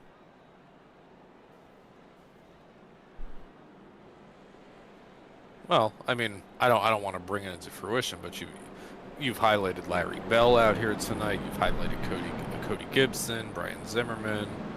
There's a few.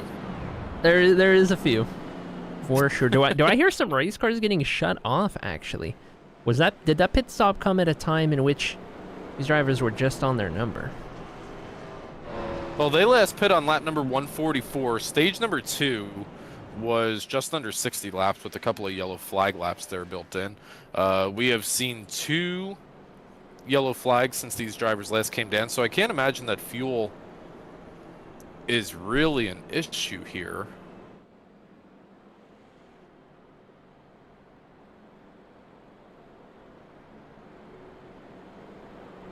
Could be that my mind's playing tricks on me. Either way, as it currently sits, we have...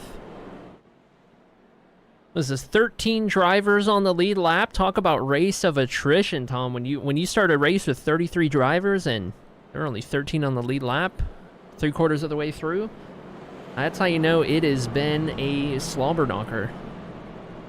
It really has. A couple of cars still running.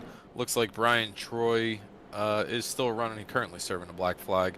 Jamie Walker, he's been down on pit road for a minute or two. So a couple of drivers outside the lead lap still on track. Looks like we're going to have probably about 25 of them still on track here. All right, getting an additional lap under caution here. Lights have not gone out yet. We'll get ready to re-rack and re-stack. See what Ryan Rose can do from the outside front row. Nolan Milne's going to be positioned right behind the race leader, assuming Norris takes the inside as he has done all night. We can move Brian Zimmerman into P4 at this point. Cody Gibson P5. Fuller has lost out big time on the last couple of restarts. He was at one point in P2 contending for the lead. He is now down in 6th position as it sits.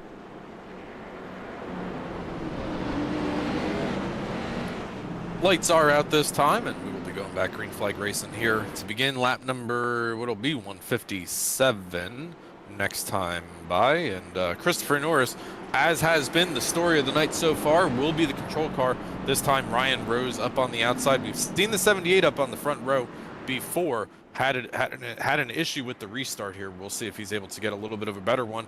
But look in the rearview mirror of that 78 here, or you got Brian Zimmerman in 4th place. That's right, Zimmerman in the 28, making his way into the conversation late. He did this in Richmond as well. Came up into the show later on, showed a lot of speed. See what these drivers can do with the restart this time around. We'll take a look from... We'll take an aerial look from the blimp right here as Norris on the inside has control on the restart. What kind of a restart are we going to see out of the others? The 78 rolls it. He's going to get a good restart right here. Ryan Rose, not the first time we've seen him stay with that 38. The 38 will be clear. What can Milnes do?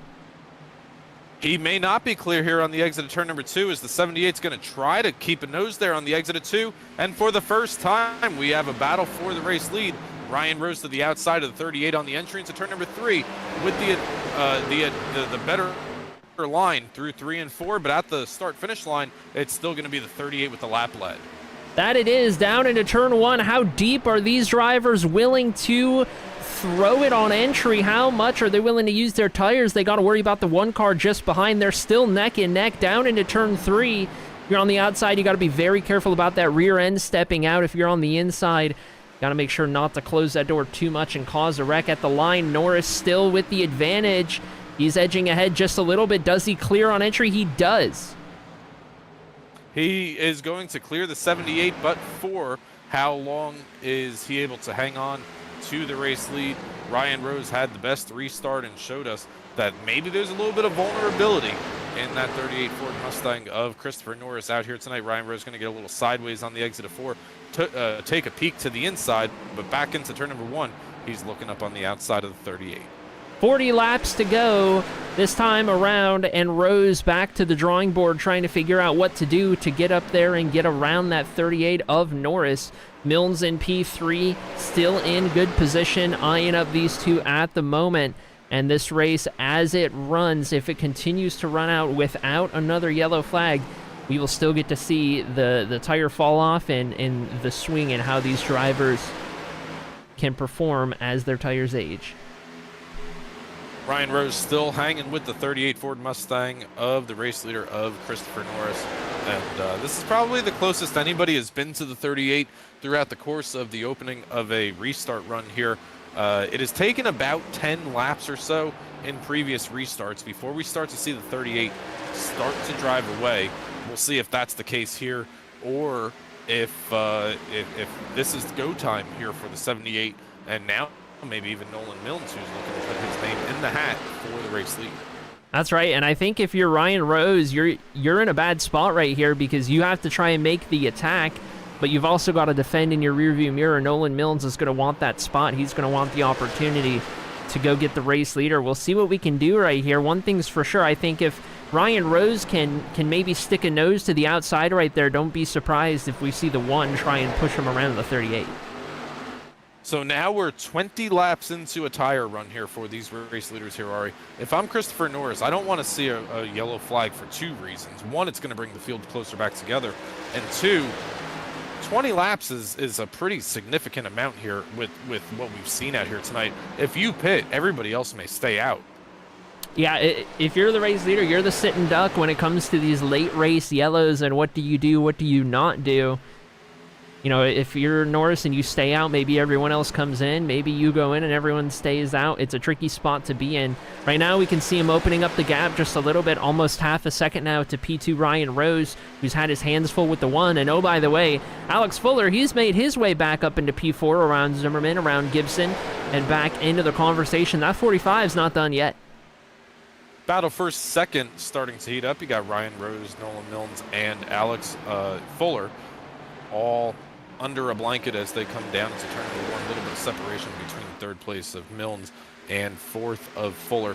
You got to go back about a half second before you find the 7 of Cody Gibson to round out the top 5. But up at the front, it is all Christopher Norris, as it has been all night tonight. That it has, and that it is, as we work lap 168 out of 200 total in tonight's event. Ryan Rose and P2 trying to hold on, but Nolan Milnes getting real creative back there with his entry, with the line he's running, trying to find momentum wherever he can, get the opportunity to get up there into P2. We know Milnes has also been able to put some pressure on the 38. We know the 45 can put pressure on the 38. Just going to be a matter of if these guys can close that gap back up. As the tires wear out, we know the 38's really good on the long run, so the time may be ticking in the 38's favor. This time by, we're going to see 30 laps of racing to go out here tonight, and Alex Fuller is not done. He wants third place from Nolan Milnes directly in front of him. Cody Gibson slowly closing in on this battle in front of him. Last time by, he was about a half a tenth faster than this little pack of 3 cars in front of him. That will get him there, but how does he make the pass once he gets there? That's going to be what he needs to figure out. It's a good question, and we'll see Cody Gibson with the opportunity to get as high up in the running order as he has been all night. In a very up and down, very roller coaster kind of a night for that 7 car. Back up front when it counts. 30 laps remain on the board here in Iowa. The race leader continues to slowly pull the gap 0.6 of a second out in front as the battle for P2 heats up. Interesting to see that the variety of lines that these drivers are running here, even when they're running single file, and maybe not even immediately battling each other. We've seen Nolan Milnes trying to work the outside lane maybe a little bit more, maybe get a little bit of a better run on the exit of the corners. Not able to do so just yet, but still entering a little bit wider than the 78 of Ryan Rose. And this is kind of what we saw before, Arie, with, was it Ryan that we were talking about when he was directly behind the race leader of Christopher Norris? They were entering a little bit higher and kind of arcing the corner more than the car in front of them. Yeah, I believe it's the one in the 45 who are doing that in particular. I haven't gotten a good look at the line in which Ryan Rose is running right now.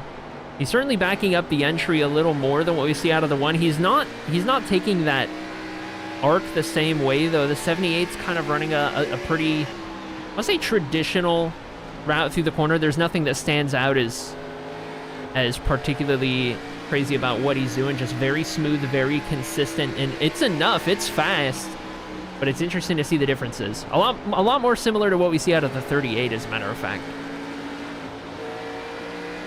Nolan Milnes has to get out of the gas there just a tiny bit to avoid contact with the outside wall. Has to breathe that throttle for just a moment.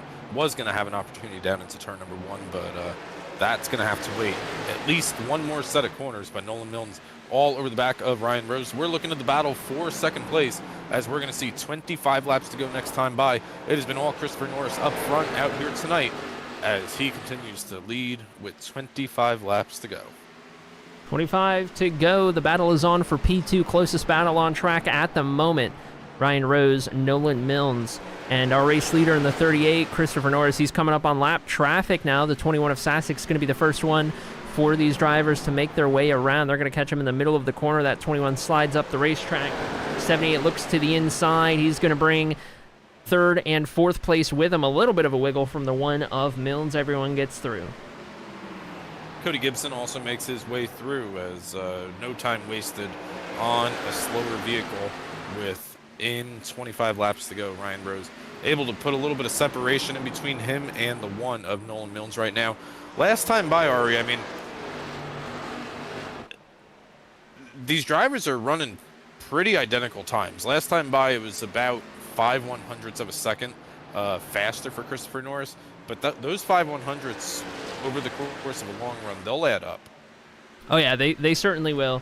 And I think that's been the story of tonight. It's not that the 38 has gone off and run and hit every single restart. He has kind of been just quick enough. It's one of those tales of, you know, nobody's quite as quick as him, but he doesn't have a huge gap. He's just very consistent at chipping away what little bit he can, and that just adds up over the long run. He's good on the tires we've seen tonight, so that's going to help him as well on these longer runs. And really, it just kind of means that the battle is on for second on back in a lot of ways here in the All-American Racing League. Through the first 9 races that we have completed, this battle for second on back has been the battle for the win. We've seen this level of competition, this level of variety in the names that are going for it week in and week out. But I mean, between last week's win and what we've seen out here tonight from the 38, has he found something that the other drivers don't have here in the All-American Racing League? Has he found a secret? Has he found that extra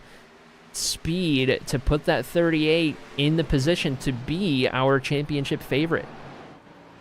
The danger of this here, Arie, is that he's only a second out in front of the lead.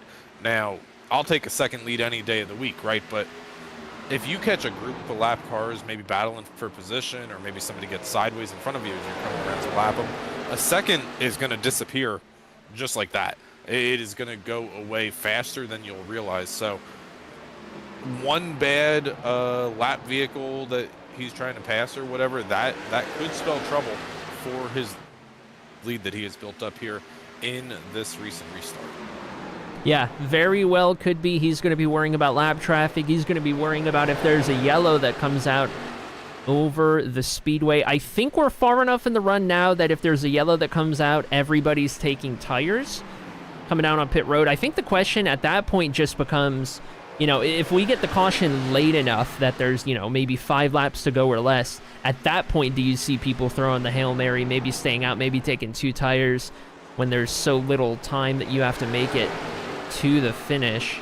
Be curious to find out if that becomes the case, but right now Milnes closing back up on the rear bumper of Rose in the 78, looking to try and contend for P2.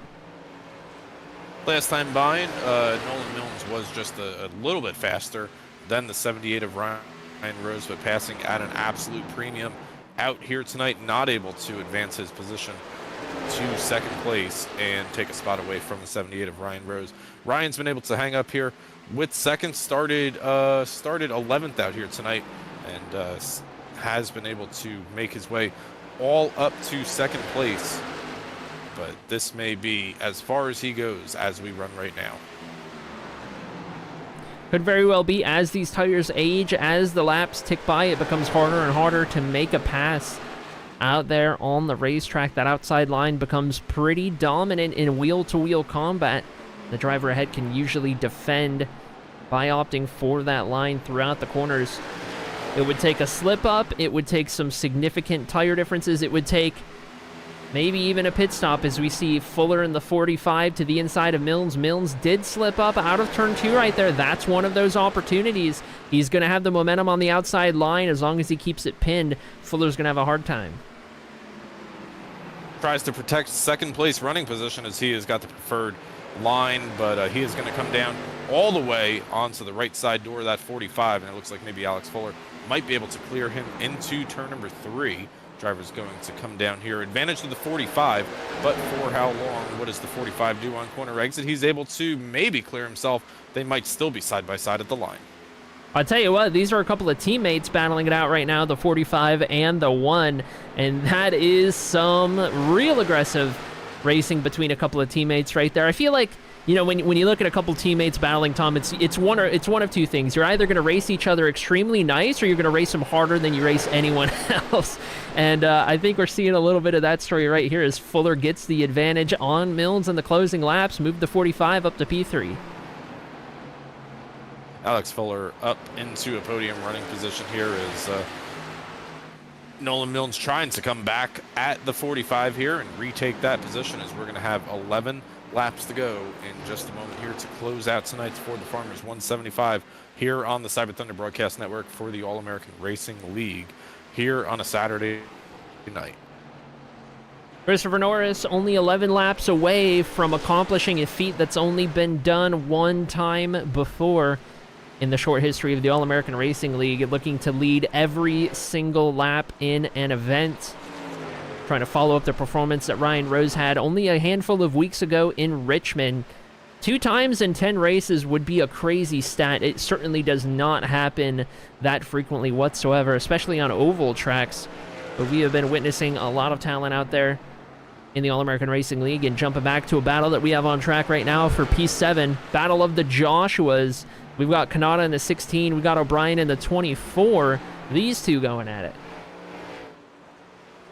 O'Brien on the inside, Kanata up on the outside as we exit turn number 4. This is a battle for 7th place position, one of the closer battles happening out on track. And now Alex Fuller has actually made his way up to the outside of the 78 to try to take away a 2nd place running position here from Ryan Rose, as he's in the preferred line here, Arie. That he is. That 45 coming alive late in the race. A little too far back from the 38 of Norris, but he certainly can go up there and take P2. He can get the line just right, though. Now that he's lost that outside line advantage with the 78, he's going to have a pretty hard time. We'll see what he can do mounting that pressure. 45 takes a look low. He slides back in line on the entry into turn number 3. But here comes Nolan Milnes, and we got a 3-car battle for 2nd place, as we've got a lap vehicle not too far in the distance in front of the 78. All right, here we go then. Nose to tail, 3 cars in a row going for the final 2 podium positions. They've got to contend with Sasic, the 21, just ahead. Lap traffic as they look to sort this out amongst themselves. The 45 looking to stick a nose wherever he can get the opportunity.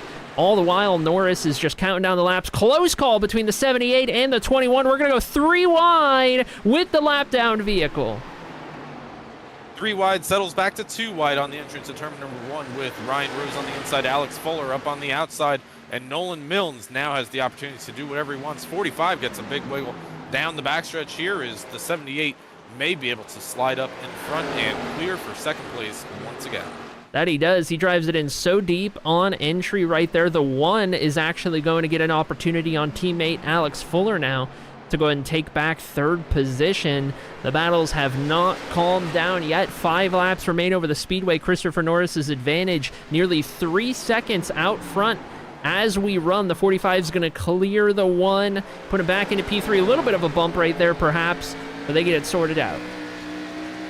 Nolan Milnes going to try to close up that gap, and you can see these cars moving around every single time they come into a corner here, and on exit of corner 4, these cars are moving around a whole lot as these drivers are working about 40 laps on these tires. Maybe the longest green flag run of the evening on these very degraded tires. Yeah, you can see just how much Nolan Milnes in the 1 car is struggling with the handling. The rear end of that race car, those tires are not happy. Potentially the longest green flag run we've seen. To your point, Tom, as we watch one of the closest battles continuing to unfold right here. The Battle of the Joshua is still going on a little further back, but we're keeping our eyes on the battle for the podium at the moment. Milnes has speed, but oh boy, he has been sideways lap after lap. He has, and I think that's probably the single biggest thing that's preventing him from contending for 3rd place here, as every corner, and right there he's going to get into the outside wall. He just needs to bring this 1 machine home for another 3/4 of a mile, as we have the white flag out over the speedway. That's right, white flag, 1 lap to go, and a victory lap indeed it will be for driver 38, Christopher Norris, who's about to become the first driver to do a couple of things. First driver to win 3 races in the All-American Racing League. First driver to go back-to-back in the All-American Racing League, following up last week in Michigan. Tonight in Iowa, it's every single lap for driver 38. Christopher Norris comes away with win number 3 of the season, a dominating one out here tonight at Iowa Speedway. 2nd place going to be Ryan Rose. 3rd goes to Alex Fuller as they run across the start-finish line, 200 laps down and away in the books, race number 10. All said and done out here tonight as Christopher Norris going to burn it down at the front stretch, and we're going to see if we can't try to find your top 3 finishers out here tonight as the fireworks are over the speedway.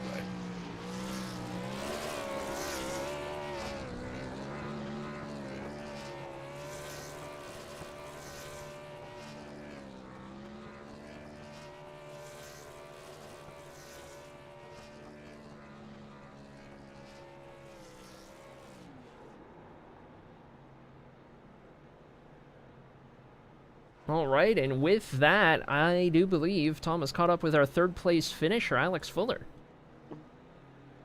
I've got the 45 driver up here, finishing third out here tonight. Alex, hometown track for you. You come home third out here tonight in a tough battle at the end there. How was your race? You can't really ask for anything better. Clean up the restarts, maybe you would have had a shot at a win, but kind of fell back. But I'm where I was with like 40 laps to go. I can't be upset with third. Yeah, you started third out here tonight. You're finishing third.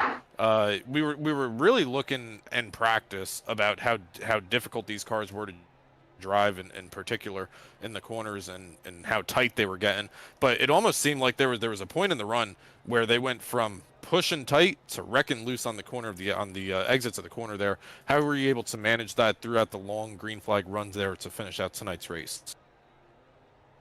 I mean, honestly, at the end, my wheel was just cranked to the left and throttle was down. I don't know where the speed came from because my tires were not happy with me.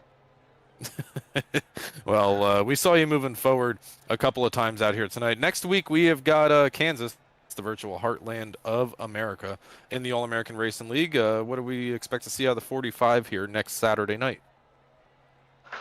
I just hope to get, string together some good finishes here before the playoffs. If we can get another top 5, another top 10, to pick up some stage points, I feel like we're in a good spot. Last week was kind of a mulligan getting collected early, so just trying to string top 5s and 10s and hopefully make the playoffs if we don't have any more surprise winners.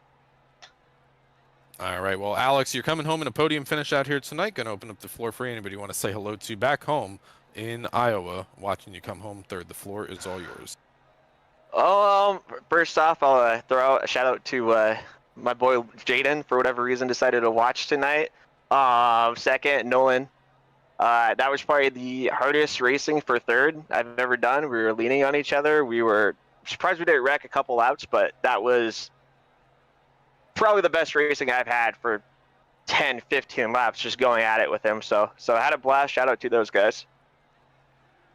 All right, Alex, congratulations on a third place finish out here in Iowa Speedway, as we're going to get you out of here, let you go debrief with your team, and we're going to try to grab second place Ryan Rose. Awesome, guys. Appreciate it. All right, we've got our second place finisher, Ryan Rose, in the 78. Came oh so close a couple of times trying to put pressure on the 38 of Norris. What more did he need tonight? Just to be better earlier in the race. I needed a better qualifying, and I needed a better early start to the race. I kind of screwed myself getting in the Larry on the initial start. I don't know if he was just taking it easy going into one or what, but I hit his rear end and got some damage, so I had to fix that. And then later into the race, just trying to claw back all that time lost just from trying to fix damage and all that. And but yeah, I could have definitely qualified better. And I think if I got in the clear of Chris, I would have gave him a good run for his money, but I never did. So good win to him. That was fun. Well, I tell you what, tonight Chris joins an exclusive club of which you were the only member until tonight, leading every lap in a race. So you guys got that in common. Coming on 1-2 tonight, pretty fitting as well. Next week, we are switching up the scenes just a little bit. We're going to Kansas, much bigger track, much faster track. How do you feel about that place? I feel pretty good. I like all the 1.5 miles in this car because you actually have to drive them in these cars. But yeah, I feel pretty good just about anywhere. All right, good stuff. Good to hear as the playoffs loom in about 5 to 6 weeks. Well, I tell you what, Ryan, we'll open up the floor to you to give any shout outs, hays and highs to anyone watching. Oh yeah, just my mom, my dad, Brett's Electric. They helped me out a lot. And yeah, I think that's about it. Alrighty, there we have it. Congrats again on the runner-up finish to Ryan Rose, and that brings us to the big race winner, who I believe Tom has caught up with. All right, a name that's becoming familiar here in the All-American Racing League and the Cyber Thunder Broadcast Network. That's Christopher Norris in that 38 Ford Mustang. Second week in a row that we're talking to you here, Chris, for another win here on a Saturday night. Yeah, man, I didn't think I would get it done. I came into the race in the Discord earlier today, and I was like, I hate Iowa. And guess what? I still hate Iowa. It was a interesting race. It wasn't bad. The cautions just built up the anxiety. And yeah, I don't know. I liked it. It drove well for me. I'm not a fan of this track. It's just how it drives, how you have to run it. I took kind of what I learned last week and repeated it. So if you heard what I said last week, should have tried it tonight, because I think it worked again. It was just all about saving the tires again and just getting those clean flat exits. And I was doing what I could to repeat it, to keep it going, keep up that momentum. But I had to give my run for my money. I mean, shoot, Alex Fuller, Ryan Rose, Jimmy Walker, Dylan Miles, all those guys were up fighting with me, trying to take the lead away. And I was surprised I led every single lap there, because those guys, like I said, gave me a run for my money. I was shocked whenever I couldn't get past. So I was just waiting for my time to come. I knew it was my race to lose after about the last stage or so. So I was just doing everything I can. I was a little bit anxious. I knew like Ryan Rose there was racing with me. He was the first one to give me some pressure on the outside. And then as well as Jimmy Walker, set to see him hit the wall, but also then Alex Fuller at one point. It was just a tough battle.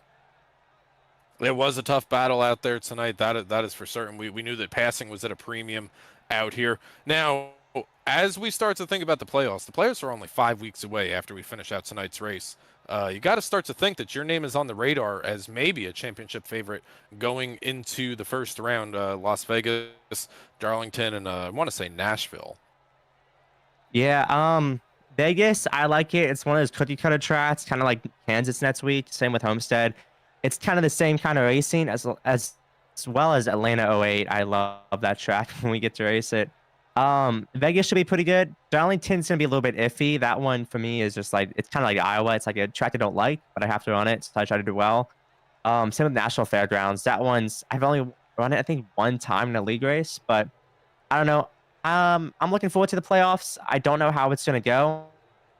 I love Martinsville, but that's not until the second to last race. So the chase of the 4 rounds, I like the odds of Martinsville and Watkins Glen in there. Talladega, anyone can win it. I can correct on lap 1. Homestead, just have to be a champion there. Have to be a Jimmy John 7-time to get the win done there. But I've only been in the Final Four one time, so I just have to do what I can in those 2 rounds with 3 races to just either win a race or just perform well and hope to God I make it to the final round, because I don't know who will be in the Final Four, but if I'm there with them, I'll do everything I can to win. Well, absolutely. And Chris, just about halfway through the season as we finish out Iowa's race out here tonight, you come home with a dominating performance. Next week we got Kansas. Then we've got hold on, let me look. You would almost think that I've got this in front of me. We've got Bristol and then the LA Coliseum coming up directly after that. Chris, we're going to open up the floor for you. Anybody you want to say hello to back home, or give a shout out to, the floor is all yours tonight as the winner of tonight's race. I got you. Thank you. Give a shout out to my teammate, Nick Crawford. I know he's watching from, I think, Seattle, and same with his wife. Hello. Hope you all doing great.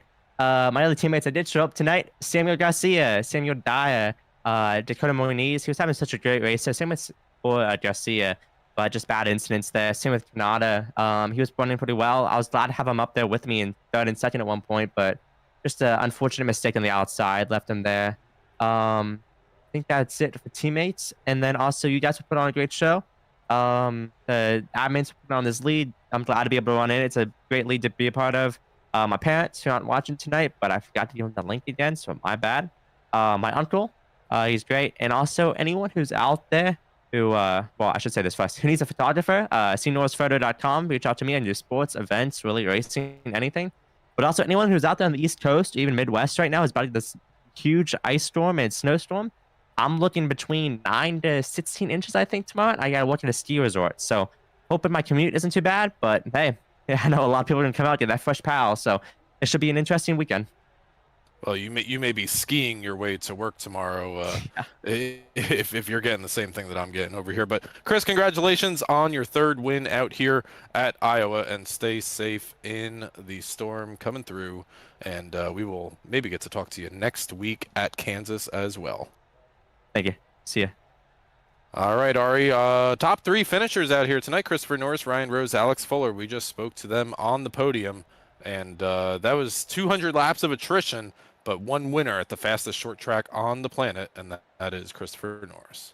That's right, 2 in a row for the 38, and it's coming at about the mid-season point. Great time to step your best foot forward and start laying down some good results. Win after win is a good way to do it, and we'll take a look at our final results for tonight's event as we get ready to shift our attention on over to Kansas in about 1 week's time. But before we do that, let's finish out tonight's event here with the official results. Of course, we know who already won. Christopher Norris in the 38 is our big winner tonight, ahead of... Let's see if we can get the race results instead of the qualifying results here. Here we go. That's the right one. There we have it. All right. Christopher Norris, our big winner. Ryan Rose comes home in P2. Alex Fuller rounds out the podium. Going to be Nolan Mills in 4th, ahead of Cody Gibson in P5. Brian Zimmerman comes home 6th. Joshua Kanata in 7th. Joshua O'Brien finishes 8th, ahead of 9th place finisher Caleb West. Top 10 is rounded out by Larry Bell.